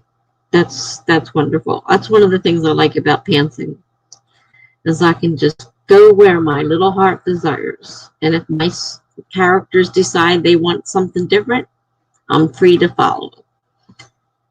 And Key says, I don't do an outline. I do bullet points of rough items pointing away. I want the story to go, or to remind me of things I need to remember to cover. And that's kind of what I kind of think of as a sort of a timeline sort of thing. And definitely nothing wrong with that, because, you know, sometimes when you're pantsing something, you get a big rush of information at one time. So making bullet notes of what, you know, you don't want to forget is certainly a good idea. So I'd hate to forget something I thought was a good idea just because I got too much at one time. He says, yeah, redoing an outline is a pain in the butt. I only really bother redoing it if it's so far off I'm writing in the dark for the rest of the novel. But for short fiction, I just let it go. Yeah, short fiction. I definitely don't. I don't even do anything for short fiction but just write whatever comes into my head. This is because this is so long. It's the only reason I ended up doing a story bubble, because I could not keep all the information straight in my head. It was just too much. And especially like now, where I'm writing about the investigation and trying to keep the different officers and detectives and all that straight in my head, it would be hard to do.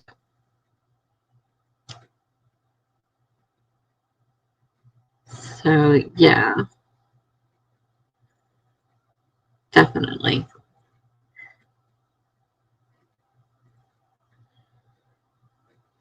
So true. I save every little idea I have in my phone. Google Drive on my ideas archive. I've lost too many without writing them down. That's probably one thing that I probably should try to adopt, is when something pops into my head. I'm not used to using my phone, and I know it has an option for notes. And when I was in the hospital, was the first time I actually said, wait a minute, I can write this down. I don't have a pen and pencil, but I have my phone. And so of course, it only allows you to write short notes. So of course, it was like more like a bullet point would be. But I was able to write down things so I didn't forget them when I got out of the hospital because I had nothing to write with. So in a way that did work. So yeah, good idea. So many things I lose because I depend on a memory that's not working right anymore.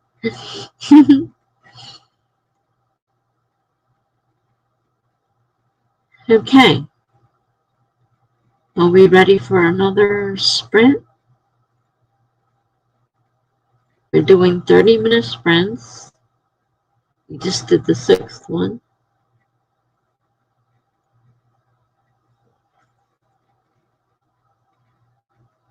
Are you here to write, Key, or are you going to join us?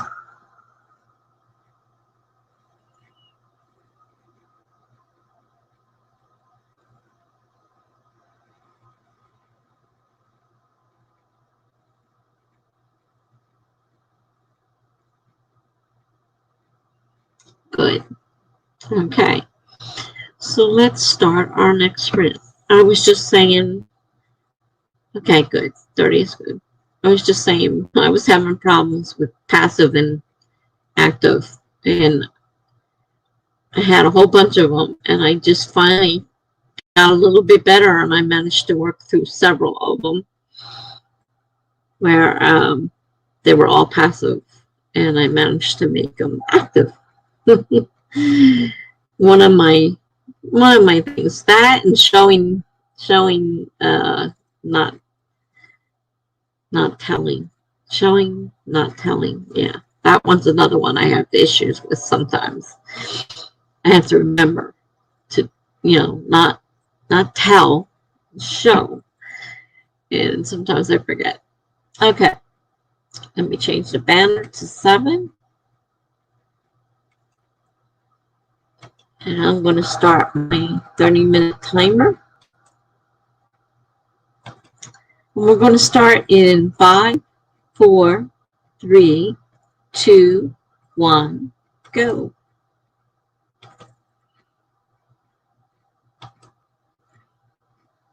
Alrighty, see you in 30 minutes.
Excuse me.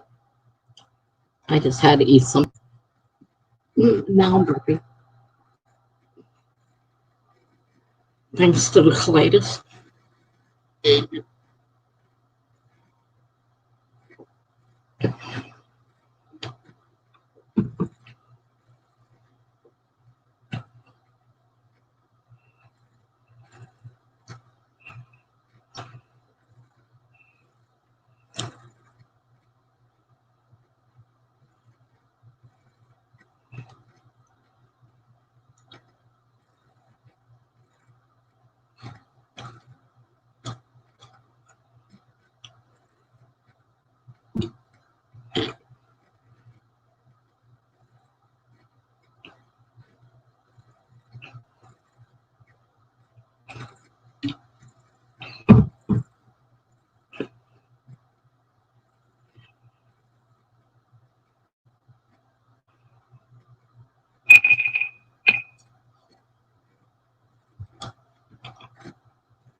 Okay.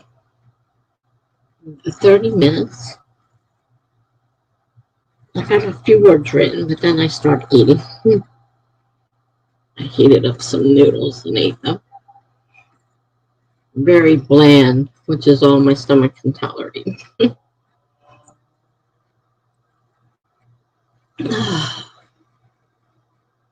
So, how did everybody else do?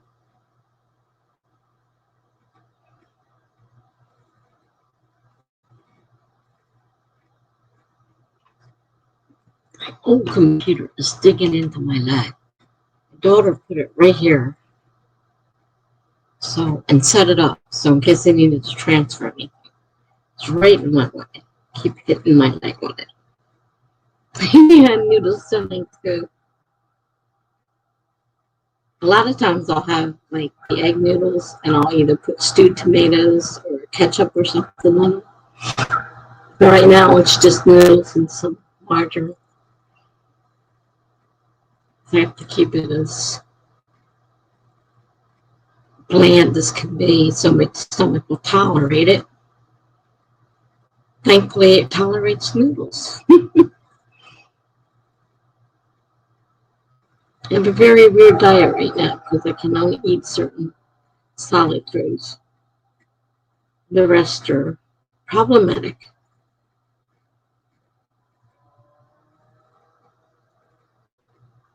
So I spend a lot of time eating toast. And I can have grape jelly. I can't have strawberry jelly.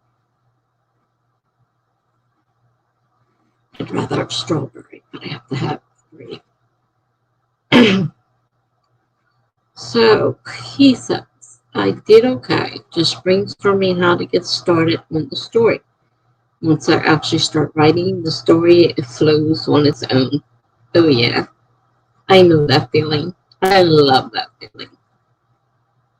When it just fills my brain with all the images and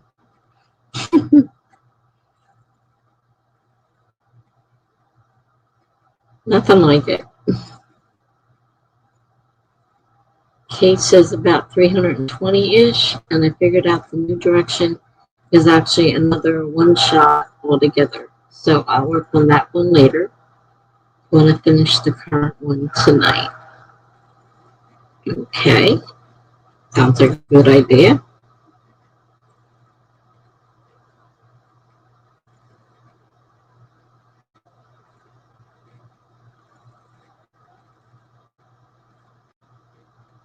And Tamama's probably still crocheting her hat.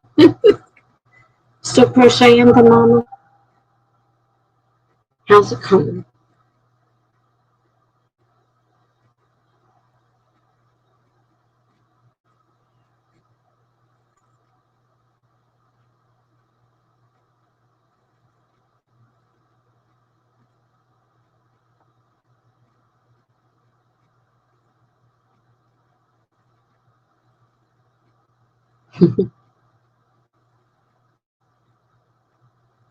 Yep, coming along.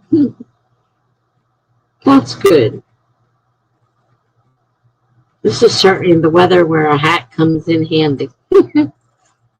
I could have used one the other night. It was snowing so bad during that storm. And then it started sleeting. Oh, it was terrible. And I thought they were really, because they didn't expect it. They said we'd have like an hour snow and it was going to turn to rain. Well, that didn't happen. The snow got worse, and I never saw such big flakes of snow. Honestly, they were huge. But I didn't have a hat on my head, so my hair was soaking wet when I got inside, finally, because I have a long walk across the parking lot to where I live.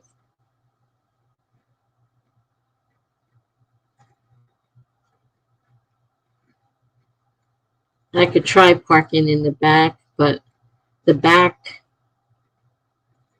I got out of the habit of parking in the back because the back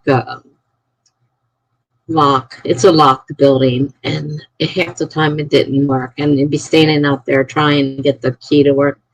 The key, punching key, not a key. Now we have key fobs, so we just hold it in front of a scanner. So it probably works, but no, come to think of it, they were having problems the other night. People couldn't get in. So I just stick to the beginning, to the front of the building, but it usually means a longer walk. It can mean it in the back too, because they have, this always gets me. They put handicap spots in. But if you ever paid attention, and I never did until I had to start using handicap spots, the handicap spots are not the closest to the store or the door that you're trying to get to. They're regular spots. They put the handicap on the ends, and then they put a ramp down there because they figure that if you're handicapped, you're probably in a wheelchair, like assuming that everybody that's handicapped is in a wheelchair, and that it won't matter to them if you park farther away. But what about those of us who are handicapped and use a walker and need a short walk space? No, you have to walk if you use the handicap spot. So for me, I park out front. I get closer to the building than by parking in a handicap spot. So even if I parked out back, the handicap spots are farther away from the building. And I never noticed that until I had to actually start using a handicap spot. And it's like that in most places. And I'm like, man, that's bad thinking. They didn't take everybody into concern when they made those. Okay, that's not the topic of the night. So let's go to another sprint.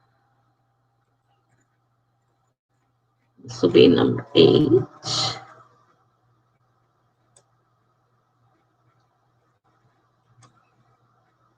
Everybody ready to go again?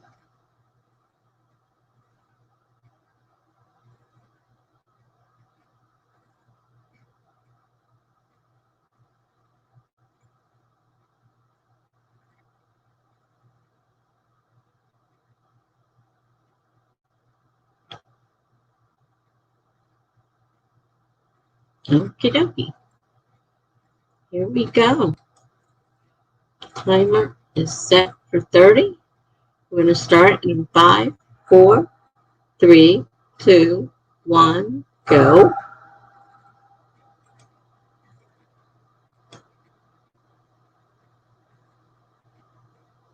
Alrighty. And we're off. Now back to my story. I'm not eating. Alright.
Alrighty.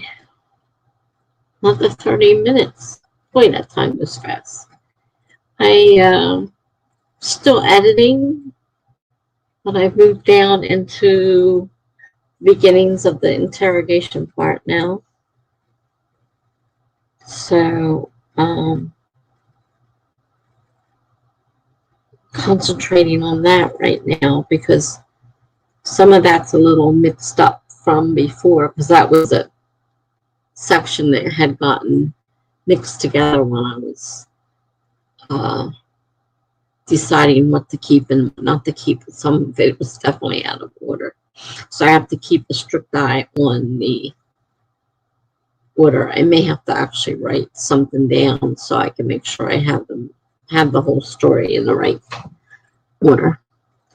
Okay, so how did everyone else do?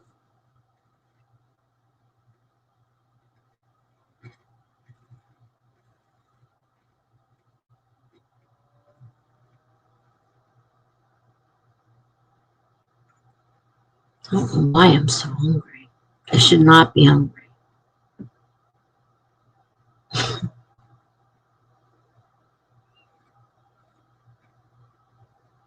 think being restricted from all my favorite foods is getting to me.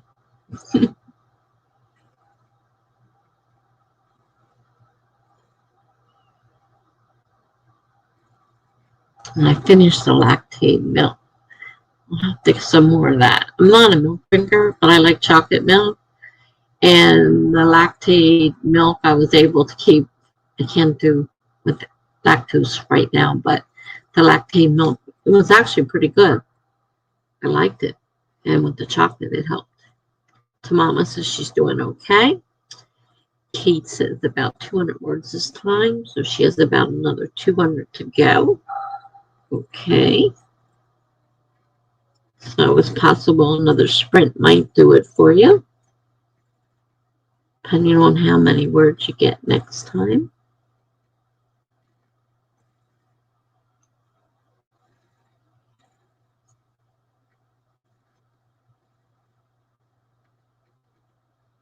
And he began the first scene, 520 words. Good job. That's a lot of words. So you started writing. That's good. We all did pretty good this time. You did a lot of editing and changing words around, trying to get better at putting words in the right order. Like some of my sentences, I go the long way around. You know, it's like, you could say this a lot easier if you just put this there. Cases I'm good at dialogue and the whole scene is dialogue. Well, that helps. Yeah, definitely.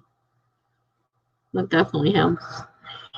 Sometimes my dialogue though, it's like super long. It's like, it goes for like one super huge paragraph, and it's like I gotta break this up somehow. I gotta put some, sentences in here and some movement or something to break this thing up because it's like, getting longer and longer and longer, and just like words going forever. And I gotta figure I have to break these up into paragraphs, into smaller paragraphs, which I'm not quite sure how you do when you're doing the same person. I know how to switch paragraphs when it's two different people, or three different or whatever. But if you got one person and it's all one long, huge paragraph, got to break it up somehow. I'm trying to figure out, how I can insert things to make it so I could break the paragraph up into smaller ones. Some of them are quite long.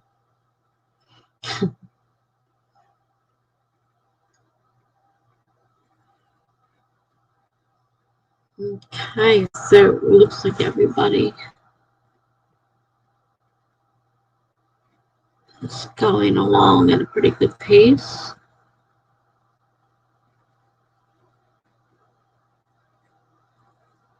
I'm definitely enjoying being able to write again. Really missed it. Didn't realize how much I missed it till I got back to doing it again.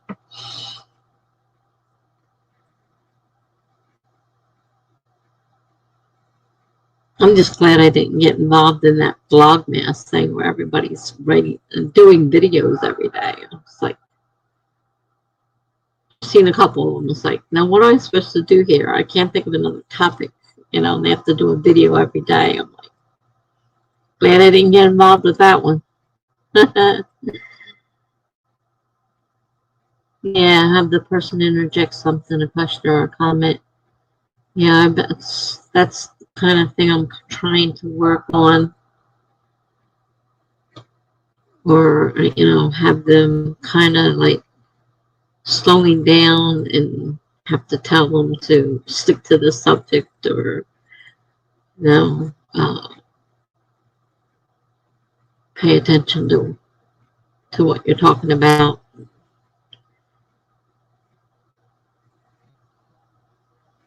I know I got a big one coming up because the main character, when I actually go to do the interrogation part, is super huge, and I know it's out of order.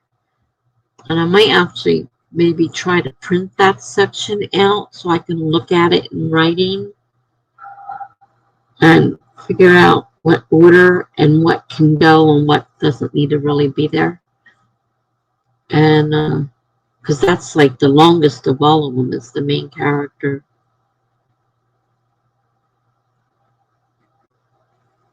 And they start with him because he seems like the most what's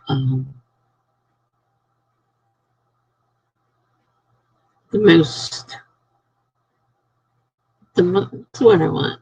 The one that has the most motive would be him in some ways. And so, they're asking him a lot of questions because he's involved.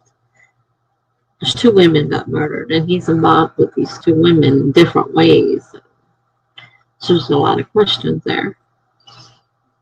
But then his wife is also involved, and she's being asked a lot of questions because she had a lot of motive to want those women out of his life.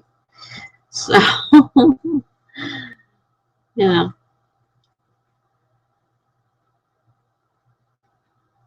Mama says that seems really stressful. Yeah, it can be.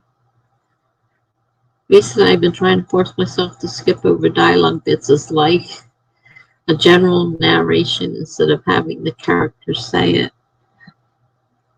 Well, I kind of got back into doing dialogue when someone said something about it is, with the dialogue, it's more show than tell. Whereas if you're narrating it, you're telling it. So depending on whether you're doing a narration, whereas since I'm doing point of view, I technically want them to be speaking dialogue. So I've been adding more dialogue than I used to add to things. Mom says I can go forever.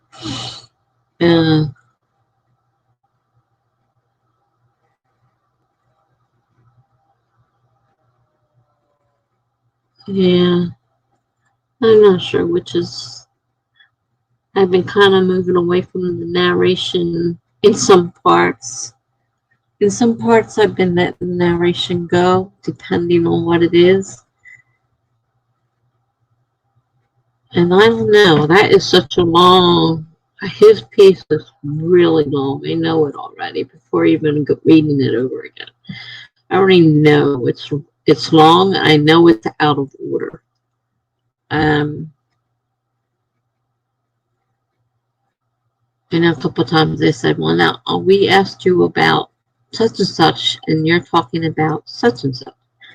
Get back to the subject. He's just kind of like drifting off into, and I don't know if that's me drifting off or is the character drifting off. It's getting off dialogue. It's getting off for sure.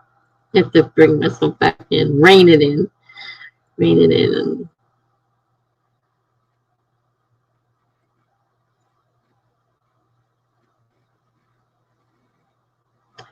I'm almost to that part. I'll have to start thinking about it soon.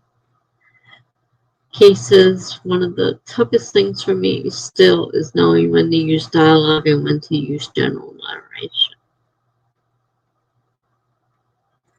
And I think probably that is the same for everybody.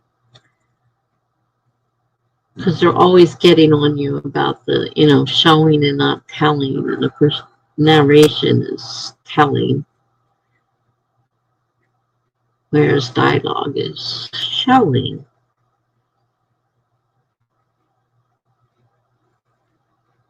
And I think they say there's like a percentage, though I don't know how you figure out percentages when you're reading something like this. I think I was reading one of this, I think, To Save the Cat by the woman, and it says like, X percentage of your story in, you should start. And I'm like, and how do I know what that percentage is? I don't even know how long my story is at this point. How do I figure out the percentage? Didn't make a lot of sense to me.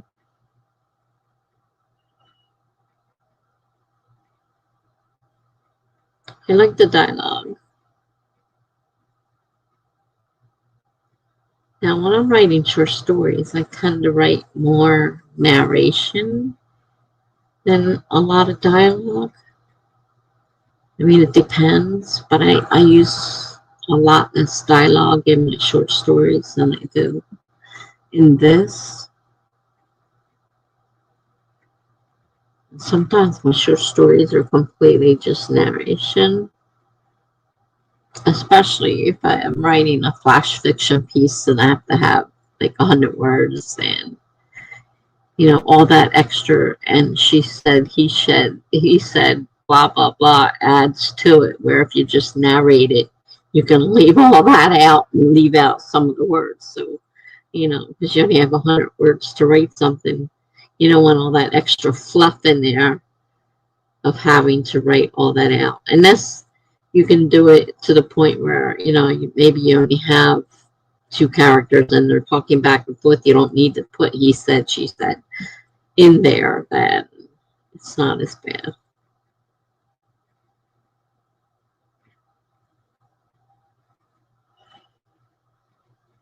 But I am kind of dreading this one piece because I know it's huge. I know it's out of order.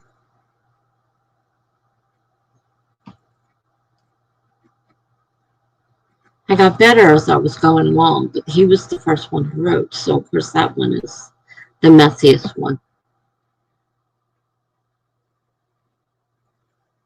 So Mama says, yeah, they're not all as easy as, oh, we don't need to know the exact direction for using X. Just narrate it as he taught me how to use X.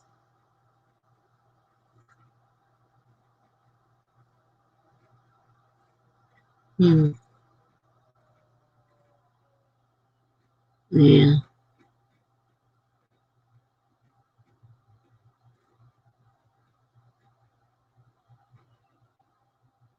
I have a lot of dialogue in this.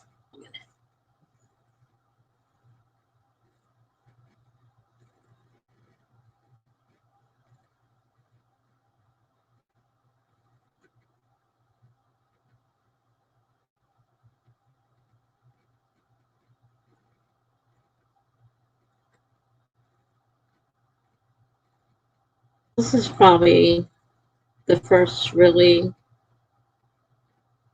well, the longest, it's certainly the longest piece I've written. And I've taken more care with it. It's the first time I've used point of view characters as well. That, this darn computer under my desk is driving me crazy. It's in my way. Can't get comfortable. I have a lot of short.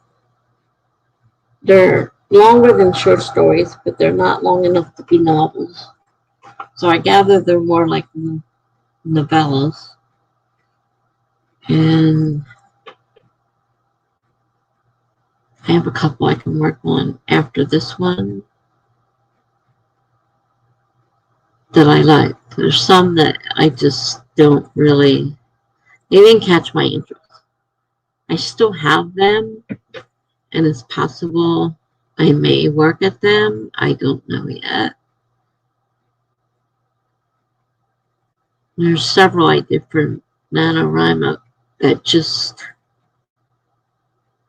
didn't work, but that was then. Excuse me. That doesn't mean they won't necessarily work if I work at it. It just means taking more time and paying attention to what I'm doing. I have a couple of them that are still in my blogs that I have to go through and find all the pieces so I can put them together and see what I can write out of the reconstructed. Because with writing with prompts, there were several I wrote. They're like weekly prompts, so I would write a piece each week because the word just seemed, or the picture, whatever they were using, just seemed to flow into another piece to the puzzle. And I have quite a few of those. This is made up of several different ones that I had written with word prompts. So I put it together, and also it's some real life stuff, people that I know, situations I know. Not my life. It's not my life. Just so you know, I'm not writing about my life. This is people I know, not me. And a lot of it's fiction. Some of the characters, actions, and things, situations are based on their real life. Some I exaggerated more so than they were. And some of them are complete fiction. But there is some real life in it, which kind of helped me move the story along and make it more interesting, because I have a couple really crazy people in my life. And they do make for funny stories sometimes. Well, this one I tended to make a little bit more than funny because I did make it a thriller and a murder. There's murders, so there's no murders in my real life. I have nobody I know that has been murdered. It's all totally fiction. It just seemed to kind of fit the flow of the story. So I put it in there.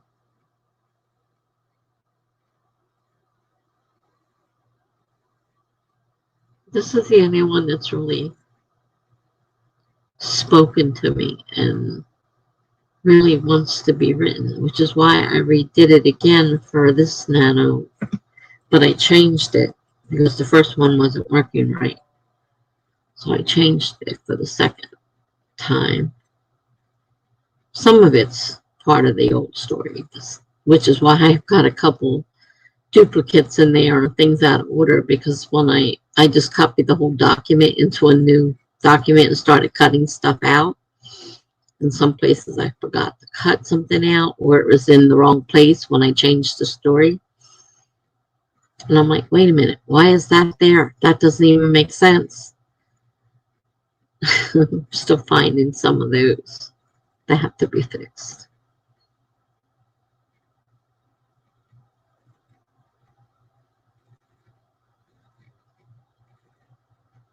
Okay, so just finished my one shot, so I'm gonna go post that and go to bed finally. Early morning for work tomorrow. Thanks to the sprint. Tessa, see you next time.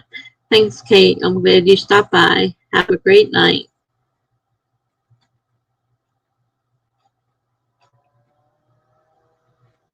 Glad you finished.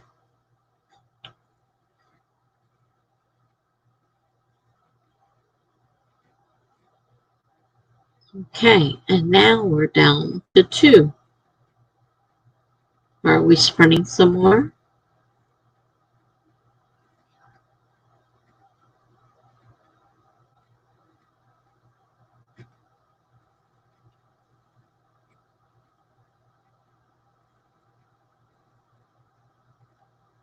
I know Tamama's on the same time frame as I am, so it's almost 2 o'clock for us.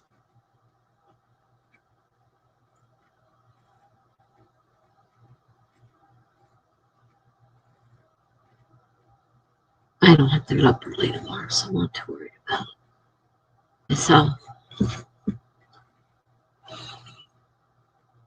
I was having a hard time staying awake earlier when I started this thing, but I'm awake now. Okay, you're still going. Great, Mama. That's all I need to keep going. This one person. I wish I could stop thinking about food, though. That's what's really driving me nutty. And there's nothing here really to. There's nothing but bland stuff, which is all I'm supposed to be having because it gives me such problems. So it's kind of like, oh, I want something, but I don't know what I want. Probably can't have it anyhow. All right. We're going to move to the 9th sprint.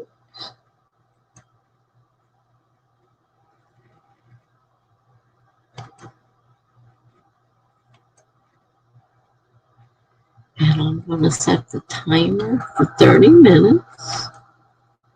We're going to start in 5, 4, 3, 2, 1, go.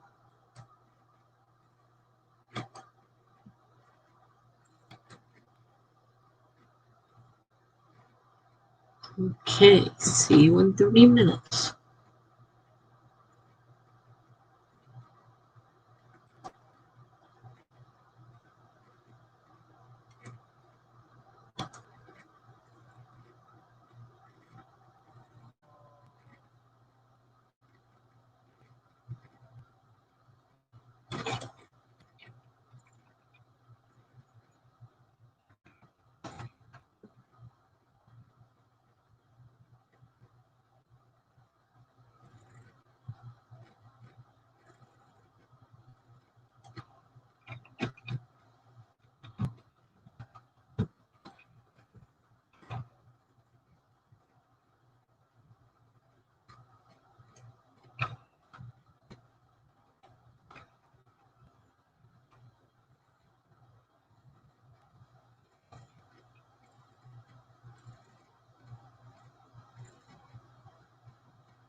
Okie dokie. Well, that time went fast. We got involved in my story and just zipped by. I got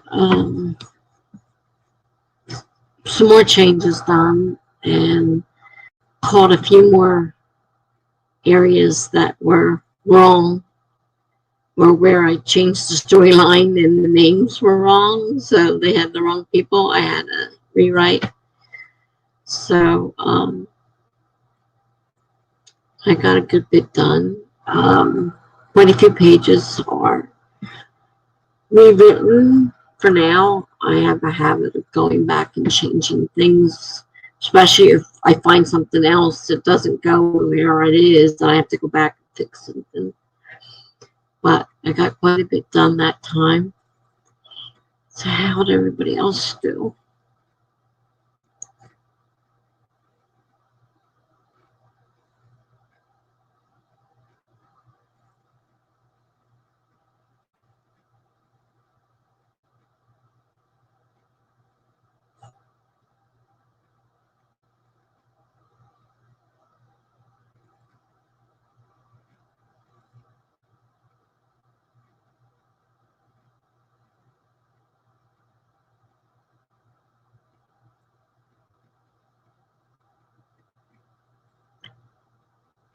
Key says I only got 390 this time. Still quite a few words though. I mean, it's not a bad amount of words. So Mama found a stitch she skipped. Only one? It's not bad.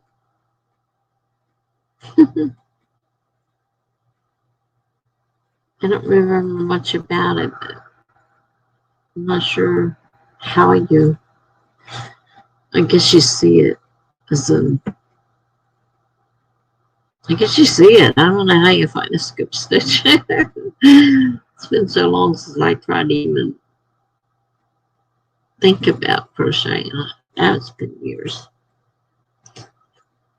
Way, way back when I was a young woman.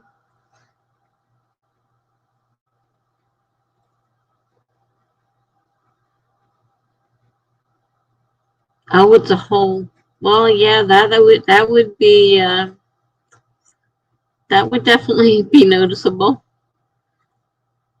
I know in my count across stitch, sometimes I would come across and I would look and I'm like, something's not right here. And I start to recount the stitches and realize, and I had to decide whether I was going to rip it out or if I could just modify the design to keep it so I didn't have to redo the whole thing.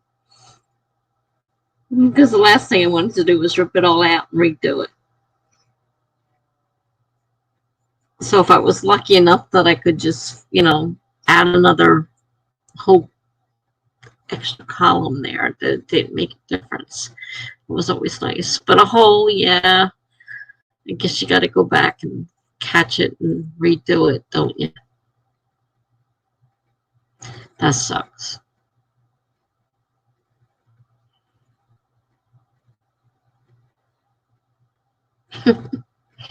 Mm.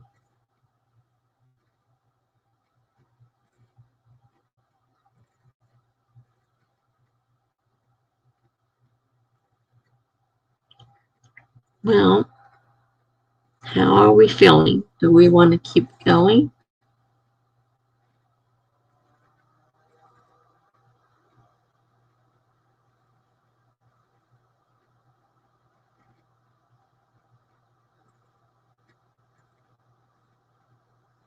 Nope, staying in. I guess that means you want to keep going.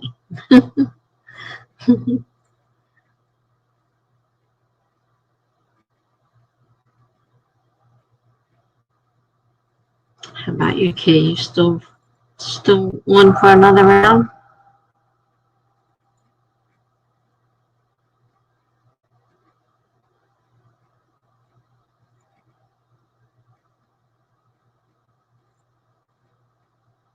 One more for you. Okay, great.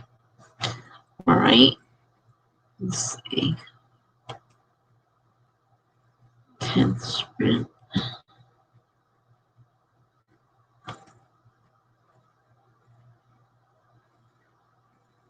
Okay, well, if you end up leaving before the sprint's over, I wish you luck and hope to see you again soon. I'm going to set it for 30 like I normally do, and you can, if you do end up leaving, and I miss it, I'll just say goodnight now.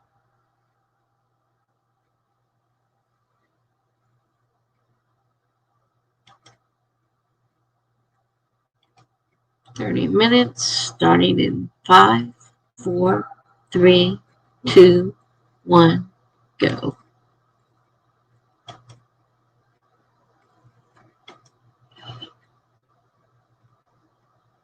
I gotta stop thinking about food. It's really driving me crazy.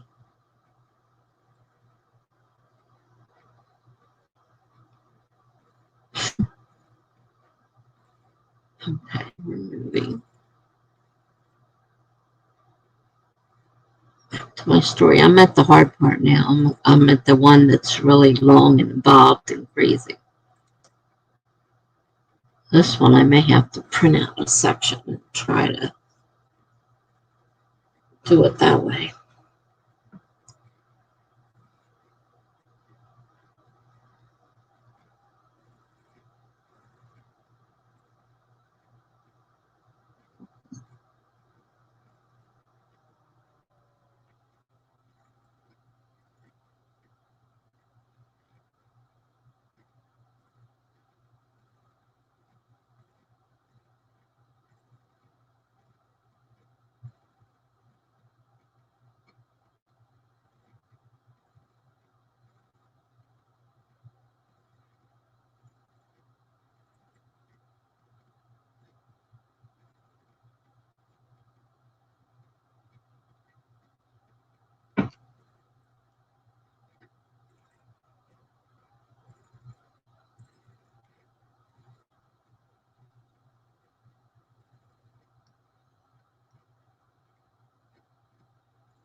Right.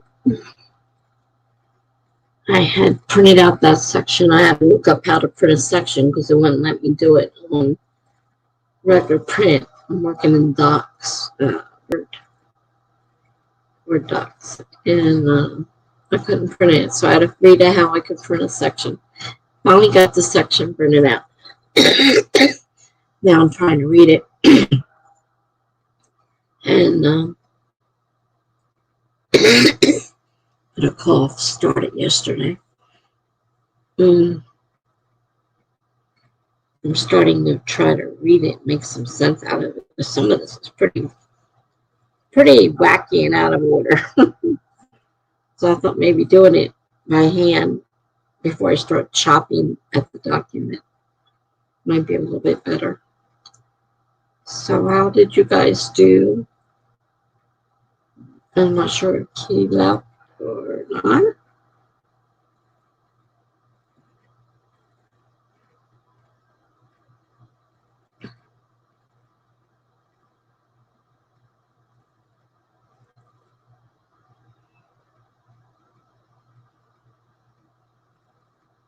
It 7.5 hours.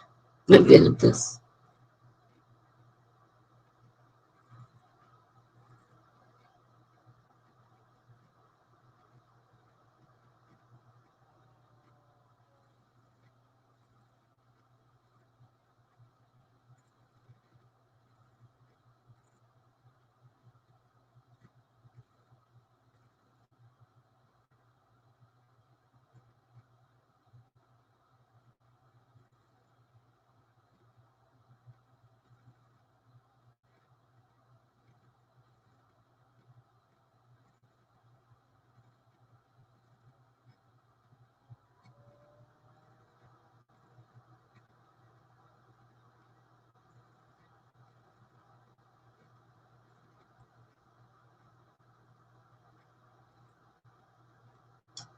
So he got 471 words. That's good.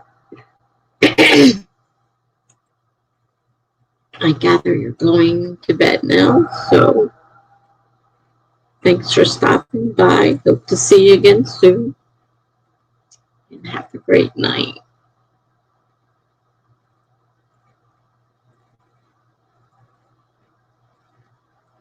471 words is pretty good amount.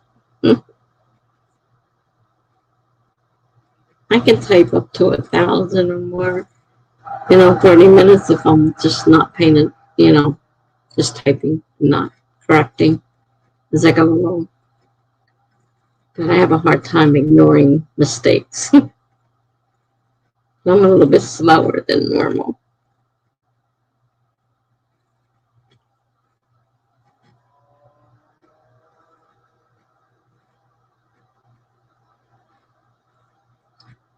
Did you fix your hole to Mama? Yeah, they had to rip it out to get to it.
Depends on how my hands are feeling. Nerve damage slows me down a bit more on days when my hands are cold. So, yeah, I understand that. I know in the mornings when I first get up, after before I get a pain pill, I start moving around, my hands will be so stiff and sore. They're a little sore right now.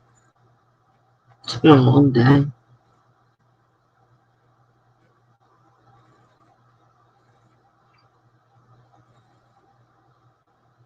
The doctor told my mother the best thing for stiff fingers was to wash dishes.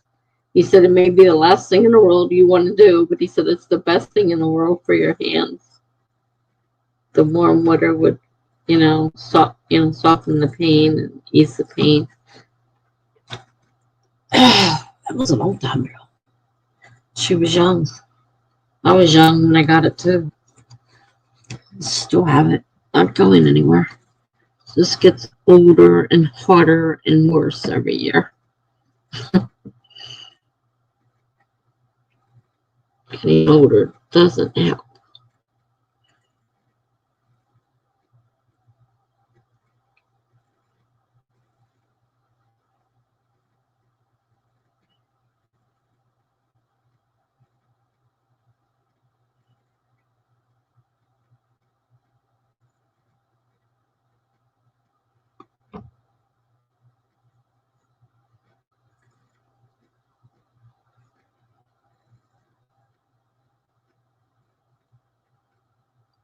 I've got a one-track mind. It's still thinking food. Oh, jeez.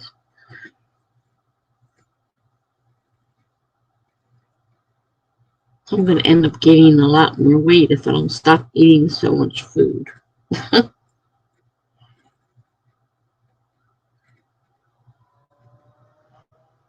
Can't have a lot of different kinds of food, but I can have a lot of the same kind of food. I just keep eating and eating and eating. Which is what I do when I'm upset. I eat.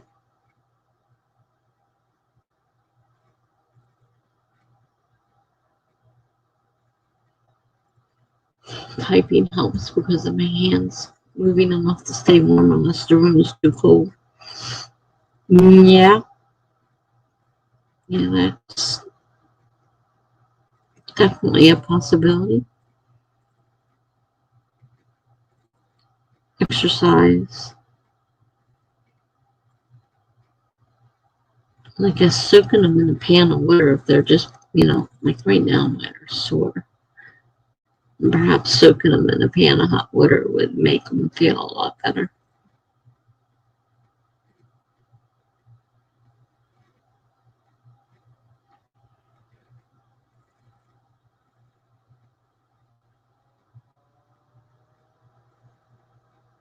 I've got a lot of nerve damage too. Between the carpal tunnel, the nerve damage in my elbow, and the neuropathy in my feet and hands, there's definitely... Oh, you were muted. Okay. Yeah, I asked if you found your hole. Did you have to rip it out and start over again?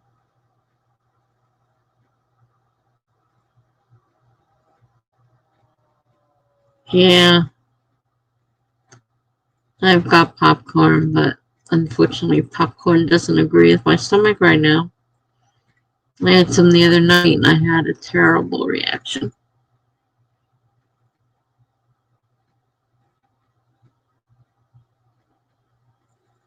I am full. That's the problem. I don't understand this. It's gotta be mental because I definitely ate enough food. The hole was still in there. It's part of the piece now, huh? Oh well, that makes it unique. Cool.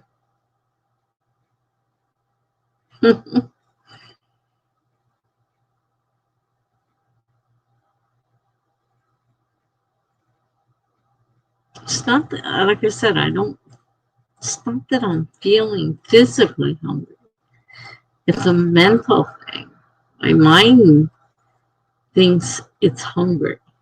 And I go through this sometimes, and it's like, you're not hungry. You just ate a lot of food. There's no possible way you could be hungry. But my stomach will say it's hungry. Right now, I'm really craving ice cream, which is a definite no-no because I can't have lactose right now. I can't do it. I tried what was called dairy free the other day, and I asked the store if that was the same as lactose free, and they said yes. Well, I ate it and I promptly had a very violent reaction to it.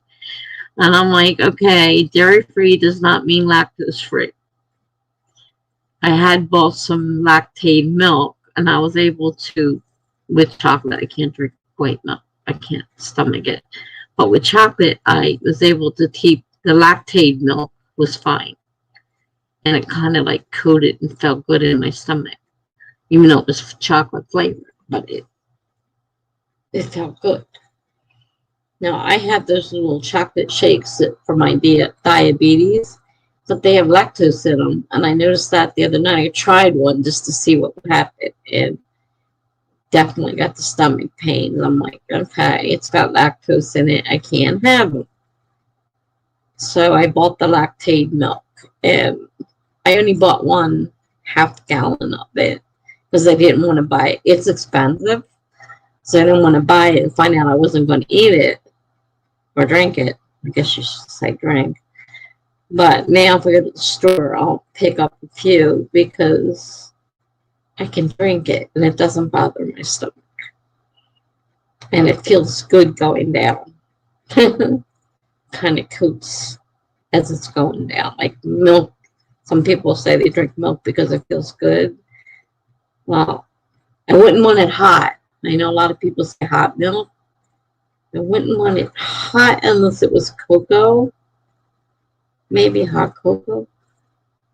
That wouldn't be so bad.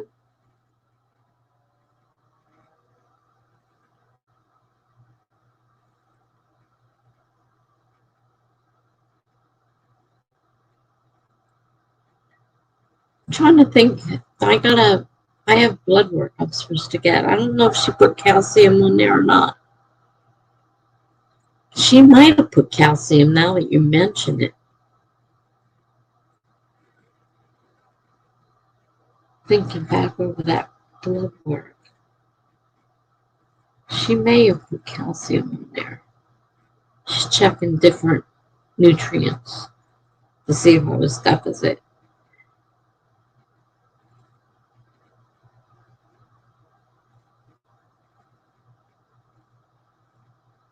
But like I said, I know it's not physically, I'm not physically hungry, obviously. I just ate a good bit of food. But my mind says you're hungry.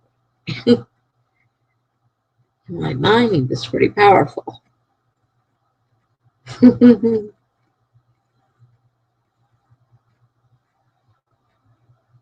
Yeah, I'm not sure. She had a ton of blood work listed on there, which I haven't had done yet because they just got out of the hospital. So I'm supposed to wait and have it done probably in January when I get the rest of my blood work done. Just get them all done at one time. So I got a bunch of blood work I have to get done in January. So she said just wait till January and get them all done at the same time. But I think she had all that stuff on there. She's trying to see if it's a reaction. So I'm having a problem with my anxiety and my bipolar meds. And I don't want to start new meds. That's a horrible thing to go through trying the new meds and they don't work and they have such terrible side effects. And we've had some really rough incidences. So we found one that worked. It's been working for years. So we don't know if it's just right now with things. We increased the amount of the dose. But like I'm really anxious and right now with everything that's going on with the pandemic and everything. I'm not doing very good. Plus I have a lot of physical issues. So rather than she's trying to see if there's a physical cause to what's causing the moods and the mood swings, or if I do need to start looking for a new bipolar medication, which I hate. It's a terrible thing to go through because like most of them I can't tolerate.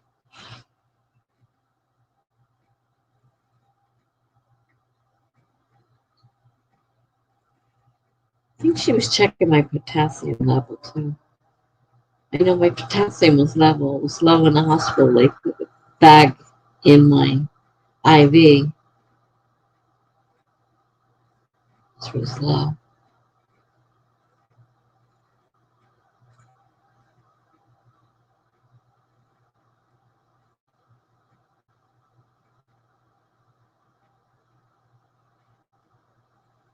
Right now, I even want a nice glass of chocolate milk. And that tea did not taste bad. I was surprised. I thought it would be horrible, even with the chocolate in it, but it tasted okay. It was creamy.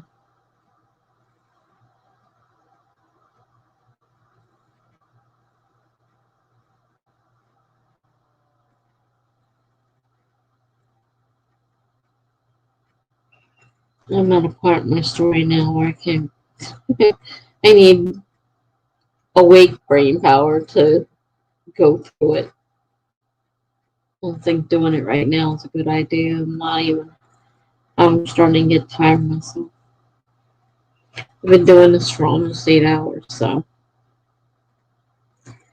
time to stop. Mm, it's 3 o'clock here.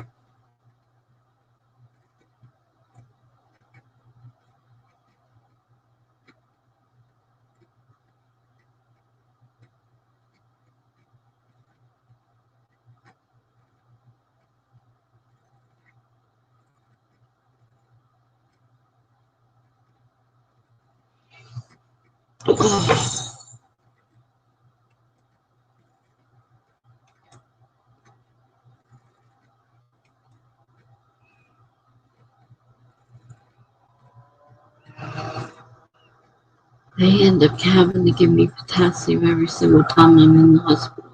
Every single time. They just don't seem to understand that I have to have that potassium daily. So because they're not giving it to you, you have to have They have to give you potassium because you're not getting it.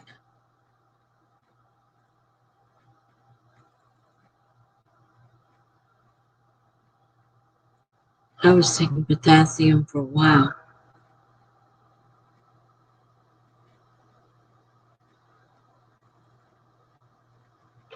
Yeah. Well, they came in and because I had colitis, so I was on IV liquids. I wasn't allowed to eat. And they putting IV antibiotics up, IV liquid to keep me, from dehydrating. And then they came in and said, we got to put a bottle of potassium up because you're low in potassium. So they put the potassium up.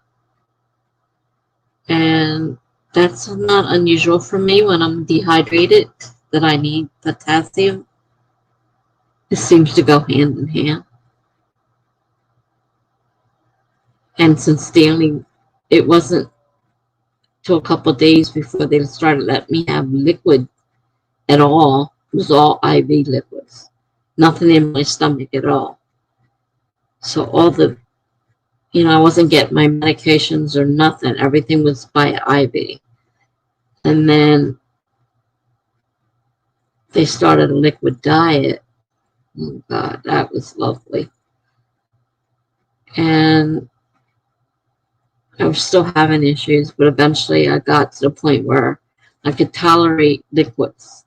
Then they said, well, we're going to go to solids. And they didn't even go to full liquids. There was another level of liquid diet in there. They jumped right to solid food.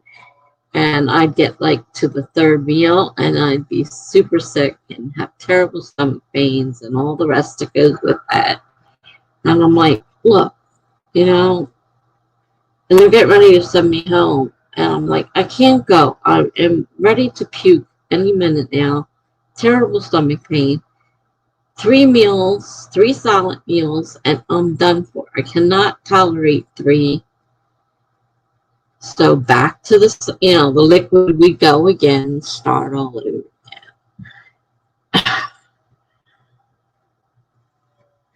So then the second time, they went to the liquid diet that's in the middle. So it was a little bit, wasn't clears. Now it was liquids. So there were, there was a few things in there, a little bit more than just the clears. But still, I managed to tolerate that. And then they started giving me food again. And as soon as they gave me food, after a couple meals, my stomach would have a fit.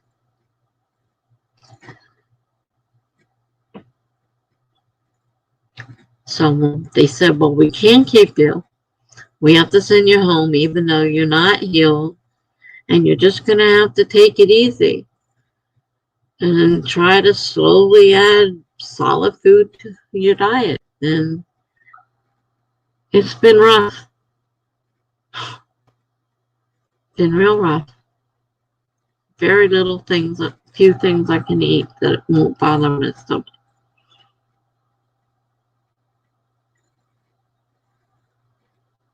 Now I have to have a colonoscopy to make sure I don't have an autoimmune disorder. That is just an infection and not autoimmune. They said the only way we can tell that is to do a colonoscopy. So in 8 weeks, I have to have a colonoscopy. Or maybe it's 6 weeks. I think I counted it. I think it was 6 weeks they gave me. So in 6 weeks, I guess it is. So it's this February 1st, I have to go have a colonoscopy to see if this is like ulcerative colitis or Crohn's. Or they also brought up diverticulosis.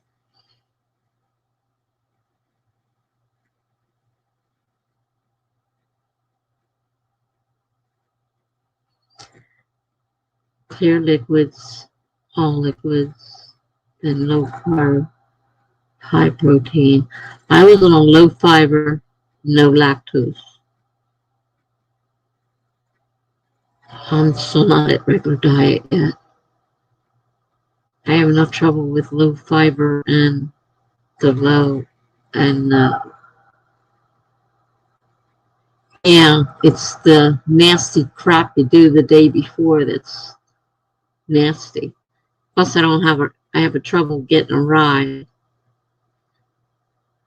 And you know, not everybody has somebody at their beck and call. And you're not allowed to drive. So they're like, well, it's in 6 weeks or 8 weeks. And I'm like, what? And then what? Like, you expect somebody to appear in my life that's suddenly going to say, hey, I'll drive you. They don't drop out of the sky. Don't have a ride.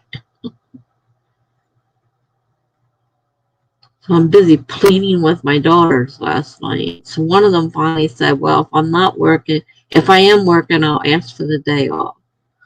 I said, thank you.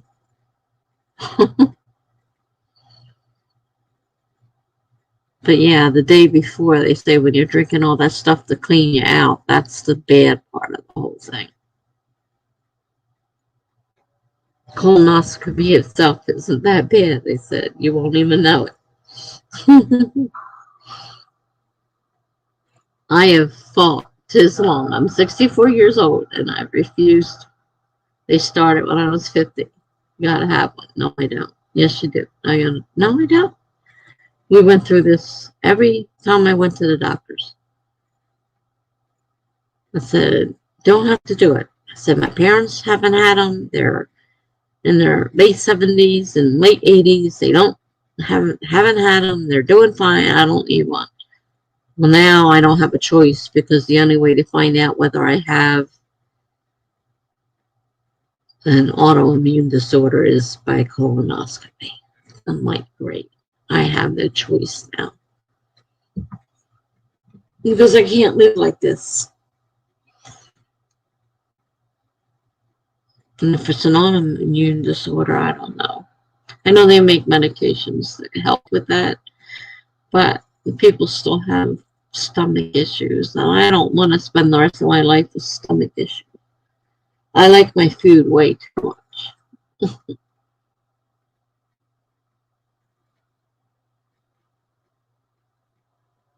Definitely.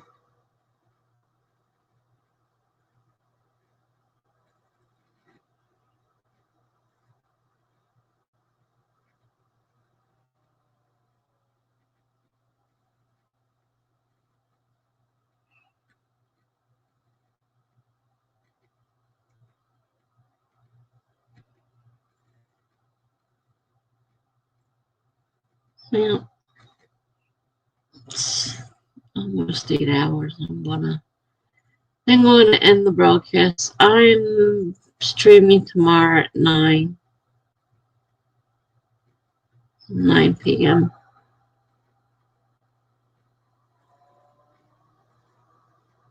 It's Friday night. I'm right. I think I'm right. Tomorrow's Friday night. Thank you. Thank you, Key. I hope it gets better soon myself. This has not been a fun ride. For sure. Night to Mama. I'll see you later. Bye, guys. Bye.